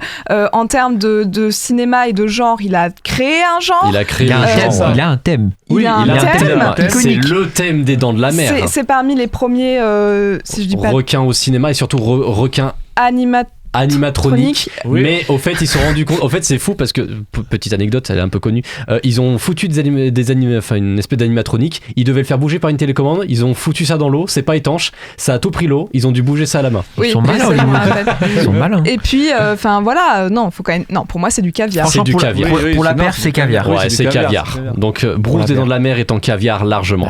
On passe à un autre Bruce dans Nemo. Alors je l'aime bien, moi. Le fameux antagoniste dans Nemo. Celui-là, c'est pareil, même question. Si on parle pour le côté gag du personnage, pour le côté apparition du personnage, moi je trouve qu'il est au moins dans Saumon de Noël. Oui, voilà. Ah ouais. Parce que après, si tu me mets en tant que. Mais par contre, si tu me mets en tant que personnage tel la quel. phrase typique, salut, je m'appelle Bruce. Vraiment, elle est incroyable. C'est ça, mais après, si tu me mets en tant que personnage juste parmi le casting de Nemo, voilà. Oui, il peut être un peu plus bas. Mais moi, je pense qu'il faut. Oh non, quand même pas. Non, moi je suis assez d'accord. Je suis quand même assez d'accord pour Saumon de Noël parce que c'est un personnage qui fait peur pour de vrai. Oui, ça. Et en plus, il est traumatisme quand t'es enfant. Il est bien amené parce que comme le Nemo parle avec son père au début du film de les requins de machin. Est-ce que tu crois que je pourrais aller voir un requin machin? Et puis bref machin. Et la scène arrive après. Donc. Là, mais pas tout faire. Il y a le requin marteau, le requin ci, le requin machin, évidemment. Donc, Bruce de Nemo. J'ai des poissons, alors si tu veux des poissons, j'en ai. On passe, petite vanne un peu, et c'est un clin d'œil à la semaine prochaine, au Chip Chip dans Super Mario Bros, le film. Dans le film. Oui. Okay. Attends, le vrai. Attends, lequel de film? Super Mario Bros, le film, oui, le film d'animation. Non, parce qu'il y a le Chip Chip, le film live action qui date d'il y a longtemps, et c'est vraiment une catastrophe. Non, pas le live action. Donc, la version animée, où est-ce qu'on met Chip Chip? Moi, je le mets en filet de lieu noir.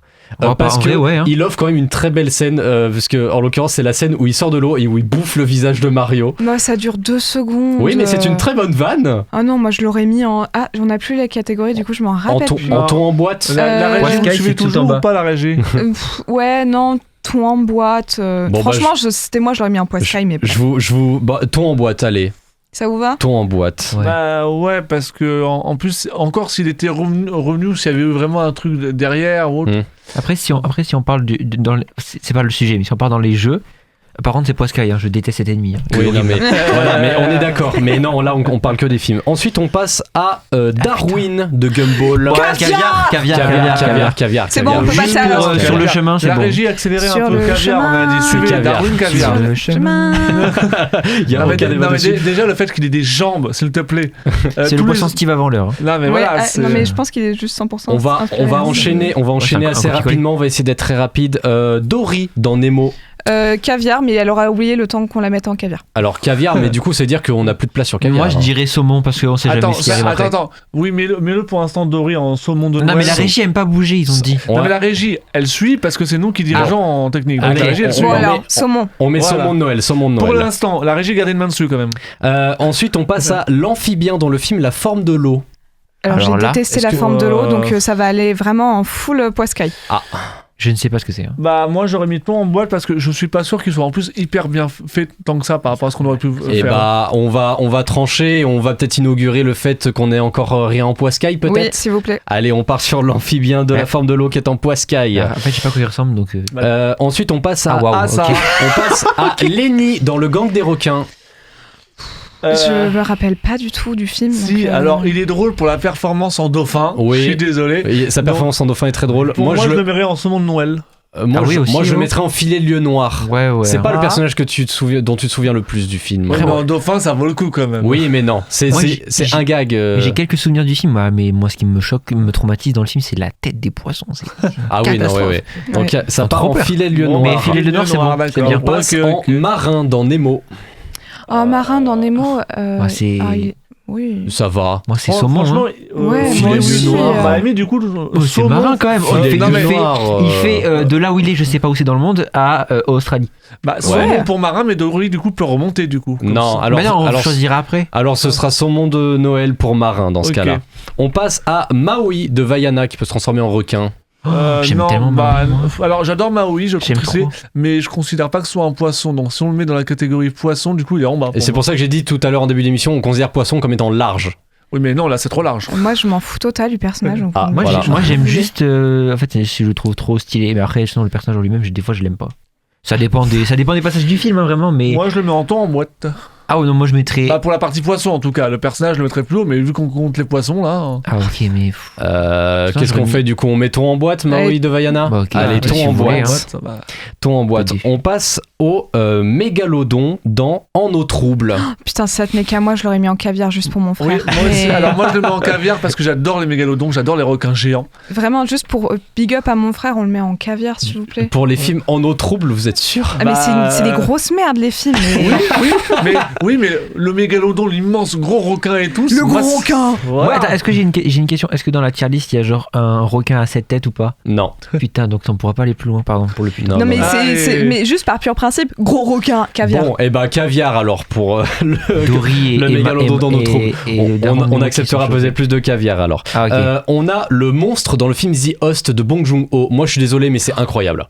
Je l'ai pas vu. Il est magnifique. Tu l'as vu Thibaut, The Host de Bong Joon-ho? Avec une tentacule? Je crois que je l'ai pas vu celui-là moi. Il y a que moi qui l'ai vu. Alors moi, je vais décider du coup vu que je suis tout seul. Je le mets en saumon de Noël. C'est un très bon monstre et c'est un très beau film de monstre. En plus, c'est fait par Bong Joon-ho. Voyez The Host, c'est magnifique. Et c'est pas une tentacule? Il a des tentacules ou pas? Ouais, il a des espèces de pattes tentacules un peu bizarres. Je vois l'affiche, mais ouais. Non, c'est trop bien The Host. Il faut voir. On passe ensuite à Monstro dans Pinocchio, la baleine dans Pinocchio. En caviar. Ouais, moi aussi je l'aurais mis en caviar. Ah ouais. Je sais que c'est un traumatisme pour beaucoup de personnes. Alors déjà, moi ça m'a complètement traumatisé. Mais son rôle c'est de bouffer Pinocchio. Non mais il y a ça, il y a surtout la manière dont elle est présentée, dans la manière dont elle est amenée. À un moment donné, tu sens la puissance du bestiau, quoi, du truc, et le côté. Si ça avait été un méchant qui pouvait venir sur Terre ou qui pouvait parler ou autre. Elle en aurait déchiré plus d'un d'autres méchants. Hein. Donc on part en caviar alors? Ouais. Allez, mais ça part en caviar. Parce que t'avais dit normalement 3 caviars. Bon, là on a 4 caviars. C'est pas grave, on en aura plusieurs, c'est pas grave. On passe à Monsieur Piranha dans les Bad Guys. En poiscaille. Non, je plaisante. Non. Moi, je le mettrais en thon en boîte parce qu'il est très peu exploité dans le film. Et moi, je trouve que les seuls trucs sur lesquels il est exploité sont un peu trop redondants à mon goût. Je vais pas faire un dessin parce que bon. Donc va pour Monsieur Piranha en thon en boîte. On passe à Nemo dans Nemo. Caviar. Est-ce qu'on met Nemo dans... j'ai envie de dire, quand tu vois un poisson clown, moi je sais que j'allais quelquefois à l'aquarium de Lyon avec mes parents. Quand je voyais un poisson clown, on disait pas poisson clown, on disait Nemo. C'est des Nemo. Après, est-ce qu'on le mettrait pas en saumon de Noël pour qu'il soit avec son papa? Moi je le mettrais en caviar parce que c'est quand même l'un des rares personnages handicapés qui sera vedette d'un film Disney Pixar. C'est vrai. Dès le départ. C'est le début de l'inclusion, c'est le début du cahier des charges. C'est un film qui est anti-validiste. Bon, alors va pour caviar. Allez, va pour caviar alors, Nemo en caviar. Mais quel mauvais éclair quand même. On part sur Oscar dans Le Gang des requins. Oscar, il est lourd, hein. Il est très lourd. En poiscaille. Même si pourtant j'adore la performance, j'adore le concept et tout. Ouais. C'est le même problème que le Monsieur Piranha, c'est-à-dire que on ne joue que sur le truc qu'on a trouvé. C'est-à-dire que Christian Clavier fait donc il fait du Christian Clavier et là Oscar il fait du Oscar. Donc je suis d'accord aussi. Oscar il va en poiscaille. Ah putain la tête, mon Dieu. On a Patrick de Bob l'éponge. Patrick l'étoile de mer. En caviar. C'est du caviar aussi évidemment. Alors il est débile hein. Mais il est débile, mais c'est pour ça qu'on l'adore. Précise qu'il est débile, mais une fois sur 3, il dit un truc qui est censé et qui est vrai à l'arrivée. C'est un peu l'équivalent de Knuckles dans Sonic, tu vois. Il a parfois des éclairs de lucidité. Ou d'Alfred dans Knuckles, c'est pas débile. Knuckles, il est souvent considéré comme débile. Dans Sonic Boom, en tout cas, il est débile. Après, Sonic c'est pas une référence. Je sais, voilà. Mais on a les rêves qu'on mérite. Super, alors on passe. Il faut tout refaire ici. On passe au Piranha de Piranha 3D. Qui a vu Piranha 3D? Personne. Moi et malheureusement Poiscaille. Alors Poiscaille, premièrement parce que quand on utilise des piranhas, avec tout ce qu'on peut faire avec des piranhas, en faire des aussi moches, parce que je suis désolé, ils sont moches. Il est très moche le Piranha de Piranha 3D. Alors tu vas me dire, oui mais Piranha 3D c'est des films à petit budget qui sont là pour faire machin. Mais je m'en fous, c'est pas une raison. À un moment donné, mince, le mégalodon de En eau trouble, il était plutôt stylé, ils avaient fait quelque chose. Attends, il y a des trucs encore pires qui arrivent après. Donc le Poiscaille. On a le poisson parlant dans le film Maelstrom de... Pas vu celui-là. Je l'ai pas vu, je crois. De Christopher Nolan. Non, Denis Villeneuve. Denis Villeneuve, voilà, c'est ça, on me corrige. Personne l'a vu ? Non. Alors, moi, j'ai vu juste le visuel du poisson, je peux le mettre en poiscaille parce qu'il est immonde. Pierre Oscar ? Vas-y. C'est... Alors, on dirait un gâteau. Alors, je précise que la régie nous dit que ça va, il gère bien, donc on peut continuer sur les caviars si on veut en mettre d'autres. Tout va bien, il se débrouille. Alors, on passe ensuite à Polochon dans La Petite Sirène. Il fait... Alors, je suis désolée, moi je l'aime pas. J'ai du bif avec Polochon. Hate Watch sur Polochon. En fait, moi, Polochon, je le trouve tout mignon, mais il sert pas. Donc c'est dommage. C'est un sidekick ? Oui, mais t'en as qui servent normalement des fois. Pour moi, Polochon, c'est littéralement l'embodiment des adultes qui aiment Disney, donc ça me cringe terriblement. Donc on part sur du ton en boîte. Ouais. Ton en boîte, c'est un nom, les adultes qui aiment Disney. Hein ? Ça n'a pas un nom, les adultes qui aiment Disney ? Je sais plus, mais bref. On part sur ton en boîte pour Polochon. On passe au requin dans Sharknado. Putain, ah bah alors là... Juste pour la perf, hein. Oui, enfin le problème c'est que des Sharknado, il y en a eu tellement. Il y en a eu beaucoup. Alors je pars du principe que c'est la représentation des requins dans la série Sharknado, dans la série des films Sharknado. Allez, éventuellement filet de lieu noir. Filet de lieu noir parce que ça peut être débilement drôle. Oui, c'est vraiment drôle. Pas plus haut. Allez, donc les requins de Sharknado en filet de lieu noir. On passe aux requins dans le film Sous la Seine. Je l'ai pas vu. Mais pitié, mets-le-moi en poiscaille. Alors déjà, rien que pour le concept de nous avoir foutu un requin sous la Seine, poiscaille. Parce que... C'est faux. Quoi, c'est faux ? J'en sais rien, c'est une question. Ah non. Non, il n'y a pas de requin, ça n'existe pas, Bastien. Non, c'est vraiment, j'ai vu la moitié des films qu'il y a là. Non, mais c'est pas ça, mais à la limite, tu vois, t'aurais fait un crocodile géant, tu vois, j'aurais plus cru. Ça a été fait. Oui, ça a été fait, évidemment, oui, je sais. Oui. Mais ça, j'y crois plus, parce qu'on sait qu'il y a des crocodiles dans les égouts. Mais un requin, s'il te plaît. Et on passe à notre dernier de la liste, enfin notre dernière, c'est Ruby de Ruby l'ado Kraken. Alors, en caviar, juste parce que les films s'est fait massacrer, alors que pourtant, il avait un potentiel. Moi, je l'ai pas vu. Moi, je l'ai pas vu. Moi, j'ai vu l'affiche et le titre et j'ai dit que ça l'avait vraiment pas ouf. Hein. Alors moi je l'ai vu, c'est pas ouf, c'est vrai, mais il faut essayer de lui redonner sa chance. Donc moi du je coup, donne ma chance. C'est pas ouf, c'est pas en caviar, ce serait saumon de Noël alors. Ok, alors saumon de Noël. Voilà, saumon allez. de Noël. Ruby l'ado Kraken en saumon de Noël. Alors on nous dit dans le chat, parce que je suis le chat parce que personne ne le suit. Oui. Et Aquaman dans toute cette histoire. Aquaman c'est pas un poisson. Aquaman, il est mi-homme mi-poisson. Caviar. Oui. Donc la régie mettez-nous Aquaman en caviar s'il vous plaît. Non. Je sais vous avez pas l'image, mais cherchez l'image. On a le temps, on va meubler. Mais donc, par contre, j'ai des poissons si tu veux en attendant pour qu'on meuble. Notre tier list est maintenant terminée. Déjà oui. Bah oui. Ça va vite. Et je pense qu'on est tous d'accord pour dire que si on devait en garder un seul le caviar, ce serait Darwin. Oui. Voilà, évidemment, voilà, c'est Darwin. Merci. Darwin, c'est le simple même du poisson. Ils ont tout testé, tout fait et tout réussi. Et en plus, c'est par les gars qui fait Gumball, c'est éminemment drôle. Voilà, bien sûr. Eh bien, notre tier list est désormais complète. Merci beaucoup, les copains, d'avoir honoré cette première tier list de TCS. Il est maintenant l'heure de l'affrontement ultime entre TCS. Eh ben non, du coup, au fait, on a modifié un petit peu. Et l'IA. Par contre, l'instant animation, vos initiales, c'est IA. Faut vraiment changer. C'est horrible. Il faut vraiment change. Donc, alors on le dit en anglais. Alors il y a un L, je vous signale. Oui, mais ça fait l'IA, c'est encore pire. Voilà. Donc on va passer au quiz. C'est horrible. The game is on.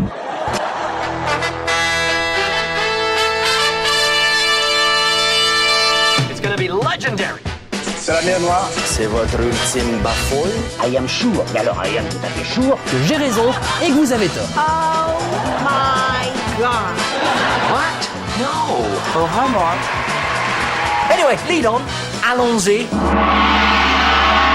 Alors, on va faire extrêmement vite, extrêmement simple le quiz s'il vous plaît, parce qu'on va être à la bourre sinon. Le thème c'est les poissons ou pas ? Attends. Ça va être dit. Déjà, il y a deux équipes, donc à savoir Bastien et Naomi d'un côté, contre Thibaut tout seul de l'autre. Et mes poissons s'il vous plaît, j'ai plein de poissons avec moi. Voilà, je suis armé. Putain, il va lancer les poissons. Thibaut, s'il te plaît, concentre-toi. On va passer à la première question. Les poissons ? C'est dans le titre. Devinez le titre du quiz de ce soir, qui est un mélange entre l'un des titres de films de ce soir. Question pour un champion, je le perce. Et le mot quiz. Je vous écoute. Pirates des Caraquiz. Oh, c'est bien ça, Pirates des Caraquiz. Et pour toi, Thibaut ? Alors, le monde du quiz. Le monde du Non, mais quiz. surtout, oui, ça veut le dire que monde c'est des pas mots. ça. S'il a Mais été y a sur pas le monde Philippe. des C'est le meilleur. Je t'ai dit un des titres de films dont on a parlé nous en chronique. Pardon, on a parlé de quoi T'as déjà une chance sur 3. Le Big Quiz éventuellement. Mais bon, Big Fish, on n'a pas parlé. Big Fish, on en a Tu pas n'as parlé. le droit qu'à une seule c'est fini, réponse. là. Ah, on va pas dire j'avais alors qu'une seule réponse. Moi, je débute, oh. Mais de toute façon, je n'accorde le point à personne, c'était quiz sur la falaise. Voilà. Oui, c'est joli, c'est mignon, mais c'est un peu de parti pris vu que c'est ton film à toi. Donc, non, mais c'est Marie qui a écrit le quiz en plus. On passe à la musique de film. Dans quelle œuvre entend-on cette musique? Les Bad Guys. Les Bad Guys. Je l'ai eu avant. C'est parti. Ah bah non, Si. voilà. Naomi l'a eu Je peux en même te dire première. dans quel Bad Guy c'est, moi. Moi, Ouais, je mais m'en non, fous. c'est pas grave. Donne-nous le timecode aussi. Bah Donc oui, ça je peux fait en plus. 1 C'est à Bad Guys 0 2. pour l'équipe de Naomi. pas Et on Michel. passe à la en or ou en bois. Retrouvez les vraies informations parmi ces propositions. Il existe un film intitulé Poisson d'avril dans lequel Bourvil achète une canne à pêche dont l'argent est destiné à sa machine à laver. Est-ce que c'est vrai ou est-ce que c'est faux? Moi je dis vrai.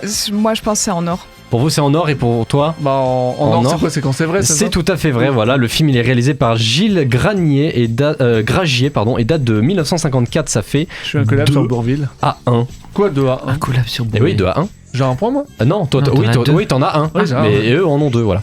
Il existe un film intitulé Poisson d'avril dans lequel Olivier Gourmet doit faire remonter les audiences de TF1 pour le second tour des élections de 2002. En bois. Pour toi, c'est en bois? Oui, en bois. De 2002, ouais, je veux dire en bois aussi. En bois. C'est en or. Oh, putain. Le film est réalisé par William Carell et date de 2006, donc ça fait toujours 2 à 1. Et on passe à la troisième affirmation. Il existe un film intitulé Poisson d'avril Oh, mon Dieu. dans lequel un réalisateur fait passer une jeune actrice pour sa femme pour tromper un grand chef. Ah non, En bois, pitié, en bois. En bois? En bois? Ouais, en bois. C'est en or. Oh, Le putain. film est réalisé par Nobuhiko Obayashi et date de 1986. Ça fait toujours 1 à 2. Là qui a prononcé cette citation suivante? Vous savez, j'espère que les gens ne vont pas se lasser de moi parce que moi, je vais vous le dire. Après ça, je vais disparaître un peu. Je vais devoir me cacher juste un petit peu. C'est une actrice qui aime bien Spider-Man. Emma Ah, c'est Stone. Zendaya. Zendaya, tout à fait. Je l'ai vu tout à l'heure. Ça fait 3 à 1 pour l'équipe de Bien joué. Naomi. Et on passe au quiz spécial de ce soir. On va passer au quiz spécial de ce soir. Donc, on va parler de tout ce qui est poisson, aquatique, voilà, etc. Là, qui c'est celui-là? Dans quel film peut-on voir ce personnage si je vous dis Abraham Abbé Sapir? Oui, Hellboy. Hellboy, tout à fait. Wow. Ça fait un point de plus, ça fait 3 à 2 à 3. La question, une réplique, un film. Dans quel film entend-on cette réplique? So, what's in Thebes? A lot of problems. It's a big, tough town. Good place to start building a wreck. C'est un Disney. Oui, je sais, Hercule. Oui, Hercule, tout à fait. J'ai reconnu le Putain, mais centaure. oui, le J'ai reconnu le cheval. centaure. C'est très C'est pas un fort. cheval, c'est un centaure. My C'est bad. Hercule et la scène du centaure dans laquelle il Oui. troque son épée contre un poisson. Voilà. Par Je contre, l'ai en pas français, ça aurait été bien, tout le monde n'est pas bilingue. hein. Et non, voilà, on a des VO et c'est Marie qui décide. Le jeu des synonymes, donc le principe c'est simple, je vous prends un titre de film, mais uniquement qu'avec des synonymes. Oh putain. Donc si par exemple je vous dis les rejetons des eaux salées. Les enfants de la mer. Les enfants de la mer, c'est parti chez Naomi en première. Bah Non, non. non, c'est Je Naomi demande en la première. VAR, moi. Non, bah la VAR c'est moi et la VAR je dis que c'est Naomi qui l'a dit en premier. Là, merci le Québec. Je vais vous donner le titre d'un film, mais C'est du genre au Québec. en québécois. Oh, putain. Devinez le titre du film en français si je vous dis La rivière du 6e jour. Le sixième sens. Non. La rivière du 6e jour. Oui, c'est un film de Robert Redford. Merde, attends. Robert Redford, moi. Les 6 jours du Condor. Non, La rivière du 6e Les jour. 3 jours du Condor, je suis conne. Moi. Non, il y a rivière dans Un le long titre. dimanche de fiançailles. Non. Non, là où coule la rivière. Non, Je t'accorde le point, c'est Et au milieu coule La la rivière. Voilà. Mais c'est non mais non. C'est des caries, parce que je. C'est Robert Redford. Ça fait 5 Y a pas de à problème. 3 pour l'équipe de Naomi. Et on passe à la critique hallucinée. Quel film possède cette critique?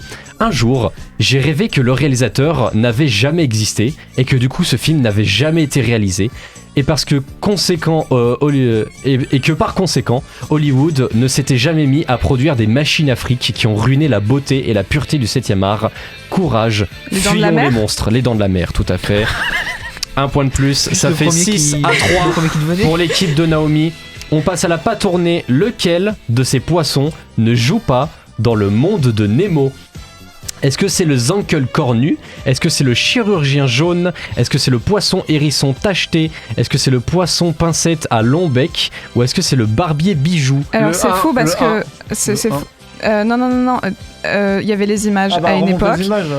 Mais moi, je vais dire le 3. Moi, je dis le 1. J'ai pas vu les images, je trouve ça sur les noms, moi. Non, on peut pas avoir les images. Ok, bon, les images, la régie, elles sont où, les images ? Non, le 3. Moi, je vais dire le 3. Moi, je te fais confiance. Hein. Le 3, donc le poisson hérisson tacheté pour toi ? Moi, je dis le 1. Le 1, donc le Zankel cornu, personne n'a le point, c'était le barbier bijou. Ah oui, voilà. En gros, là, les poissons que vous avez, ils sont dans l'ordre, littéralement. Ah, même, j'avais pas vu les images, moi aussi. Alors, si on avait vu les images. J'avais pas vu quelque chose, je me concentrais sur les noms. Dites qu'il y a des images. Donc, pas de point. Je suis pas habitué à l'instant animation, il n'y a pas de régie, il n'y a pas d'image. Au casting. Quel film possède ce casting ? Si je vous dis pour 3 points, Fabien Bayardi, Yannick Chouara, Jean-Michel Correra. Non, ok. Pas du tout, là. Si pour 2 points, je vous dis Bouli la Nurse, Corinne Maziero ou alors Céline Salette. Non plus. Non, si pour 1 point, je vous dis Armand Verdure, Mathias Schoenertz ou alors Marion Cotillard. De rouille et d'os. De rouille et d'os, oui, bien vu. Pour 1 point de plus, ça fait 4-6 pour l'équipe de Naomi. Et on passe à la musique de film. Dans quel film entend-on cette musique ? Bad Guys ? Non. Ah non, pardon. Oui, je sais. c'est la musique de Men in Black, mais du coup, j'imagine que c'est aussi dans le film avec Gang de requins. Ouais, Gang de requins. C'est moi qui l'ai dit, hein. J'ai entendu Thibaut du coup. Merci. Ça fait 5-6. Ouais, mais bon, c'est lui qui a eu le point. Et on passe au duel time de ce seulement soir. parce que je vais donner un méga indice. Mais... On passe au duel time de ce soir. Donc, plus 3 points si vous avez la bonne réponse, moins 3 points si vous avez la mauvaise réponse. Vous êtes 2 face à Thibaut, donc je considère que vous serez les 2 chefs d'équipe, vous pourrez répondre ensemble. Ok. Merci. Et en plus, vous êtes en tête, donc vous choisissez votre thème. Par contre, ça fait pas moins 6 points si du coup il donne Non.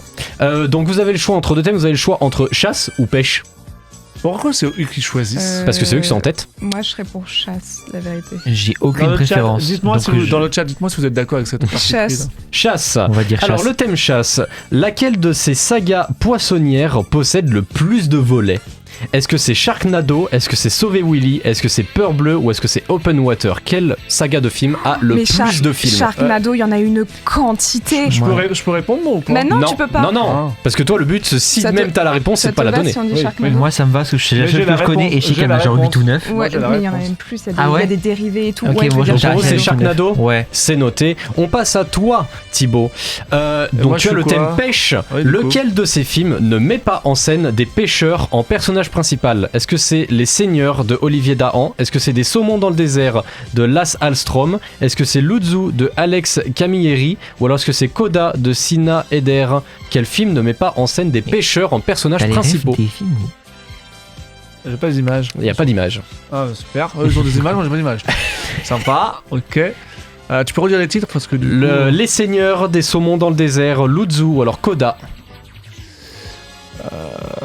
Alors donc la question c'est... Quel film ne met pas de pêcheurs en tant que personnages principaux ? Je dirais la 3, c'est quoi, Soda, c'est ça ? Luzzu, la 3. Luzzu. Allez, Luzzu. Et bah, on commence par toi. Tu m'as dit que c'était Luzzu. Oui. Non, c'est Des Saumons dans le désert qui met en scène Ewan McGregor dans le rôle d'un scientifique biologiste, pas d'un pêcheur. Moins 3, tu passes à 2. Et enfin pour vous, alors vous m'avez dit que c'était Sharknado qui avait le plus de films dans la saga.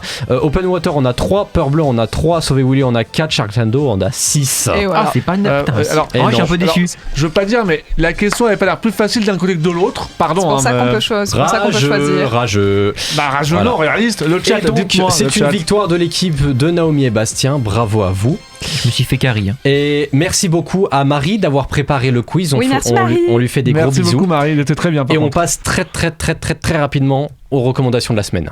Alors si je peux me permettre de te donner un conseil, c'est oublie que t'as aucune chance, vas-y fonce. On sait jamais, sur un malentendu ça peut marcher.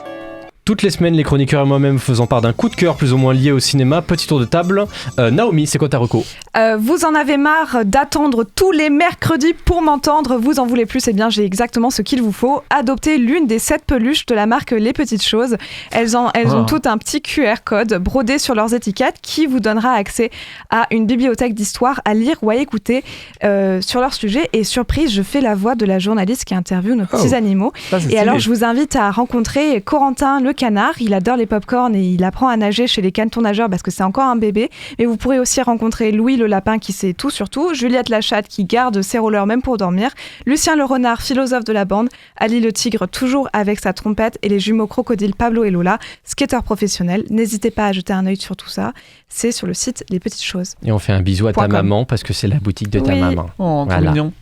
Bastien, quelle est ta recommandation? Pas du tout de poisson pour moi, c'est un jeu vidéo qui me tient beaucoup à cœur, c'est Ico de Fumito Ueda qui a fait Shadow of the Colossus et The Last Guardian qui sont vachement plus connus.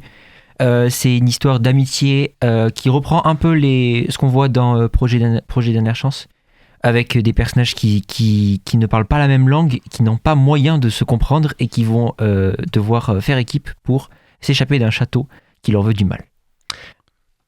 Thibaut. Alors moi du coup j'avais hésité sur plusieurs trucs. Je voulais parler d'une série que je regardais quand j'étais petit, mais j'ai appris que l'acteur principal avait eu des problèmes qui avait été développé pédophile, donc du coup non. Voilà, donc je n'en ai pas parlé. Voilà. Bref, et donc du coup je vais vous parler en fait d'une idée de faire un tour de l'Europe, enfin même plus qu'un tour du monde presque, avec le parc Europa Park qui se trouve en Allemagne, qui est un super parc, qui a des super attractions si on aime les sensations fortes, mais qui a aussi de belles attractions si on aime découvrir des pays et des régions, etc., que ce soit le Portugal, l'Allemagne, la France, l'Angleterre, la Norvège, la Suisse. C'est super bien fait. Donc voilà, je vous le recommande. Si vous aimez les parcs d'attractions, c'est super bien. Et pour ma part, moi je vous recommande la dernière vidéo sur la chaîne Sylvain Live sur les rediffusions de ses lives, qui a fait une tier list des Renault sur toutes les Renault qui sont sortis après-guerre. C'est absolument passionnant, c'est génial, c'est des tier lists. Il y a Sylvain, singe évidemment, il y a des voitures, c'est génial, donc foncez voir ça. Alors la reco bonus, pardon, autant pour moi, c'est la projection solidaire en soutien au Liban pour une collecte de fonds. La projection elle est le mardi 7 avril à 18h à l'Atrium de l'université Paul Valéry, où sera projeté le film Journal intime du Liban. Il y aura un échange et un débat autour du film. Voilà, donc allez voir le film, et le Liban a besoin de ce soutien, beaucoup en ce moment. Merci du conseil. Donc merci beaucoup à Naomi, à Bastien, à Thibaut d'avoir participé à cette émission. Merci à Yanis. Cool. On revient la semaine prochaine avec plaisir. Non. Comment ça, non. Merci à Yanis et Simon d'avoir été en régie. Si l'émission vous a plu, retrouvez-nous sur nos réseaux sociaux, Instagram, TikTok, ainsi que les plateformes comme YouTube, Deezer, Spotify pour accéder au replay des épisodes précédents. La semaine prochaine, c'est le séduisant Hugo Paccard qui présentera l'émission avec un programme qualitatif. Et je dis pas ça du tout parce qu'il y a Super Mario Galaxy le film d'Aaron Orhart. On sera là du coup pour en parler. On sera là avant vous. Pas du tout. Il y a aussi The Drama de Christopher Borgli, voilà. Et il y a Silent Friend de Idliko Enyedi. On se quitte sur la musique de Poisson, la musique qui va vous rester en tête, parce que c'est ça le Poisson d'avril ultime, c'est vous faire chier.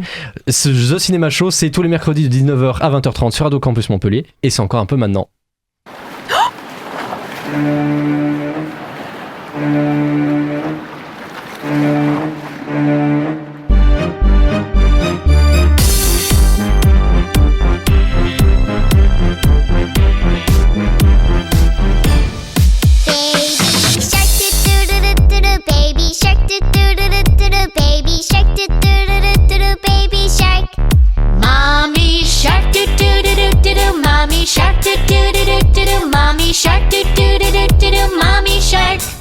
Daddy shark do do do do, daddy shark do do do do, daddy shark do do do do, daddy shark.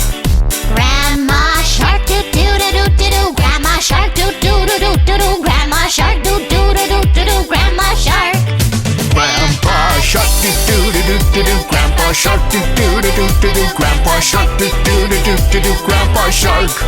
Let's go hunt do do do do do, let's go hunt do do do do do, let's go hunt do do do do, let's go hunt.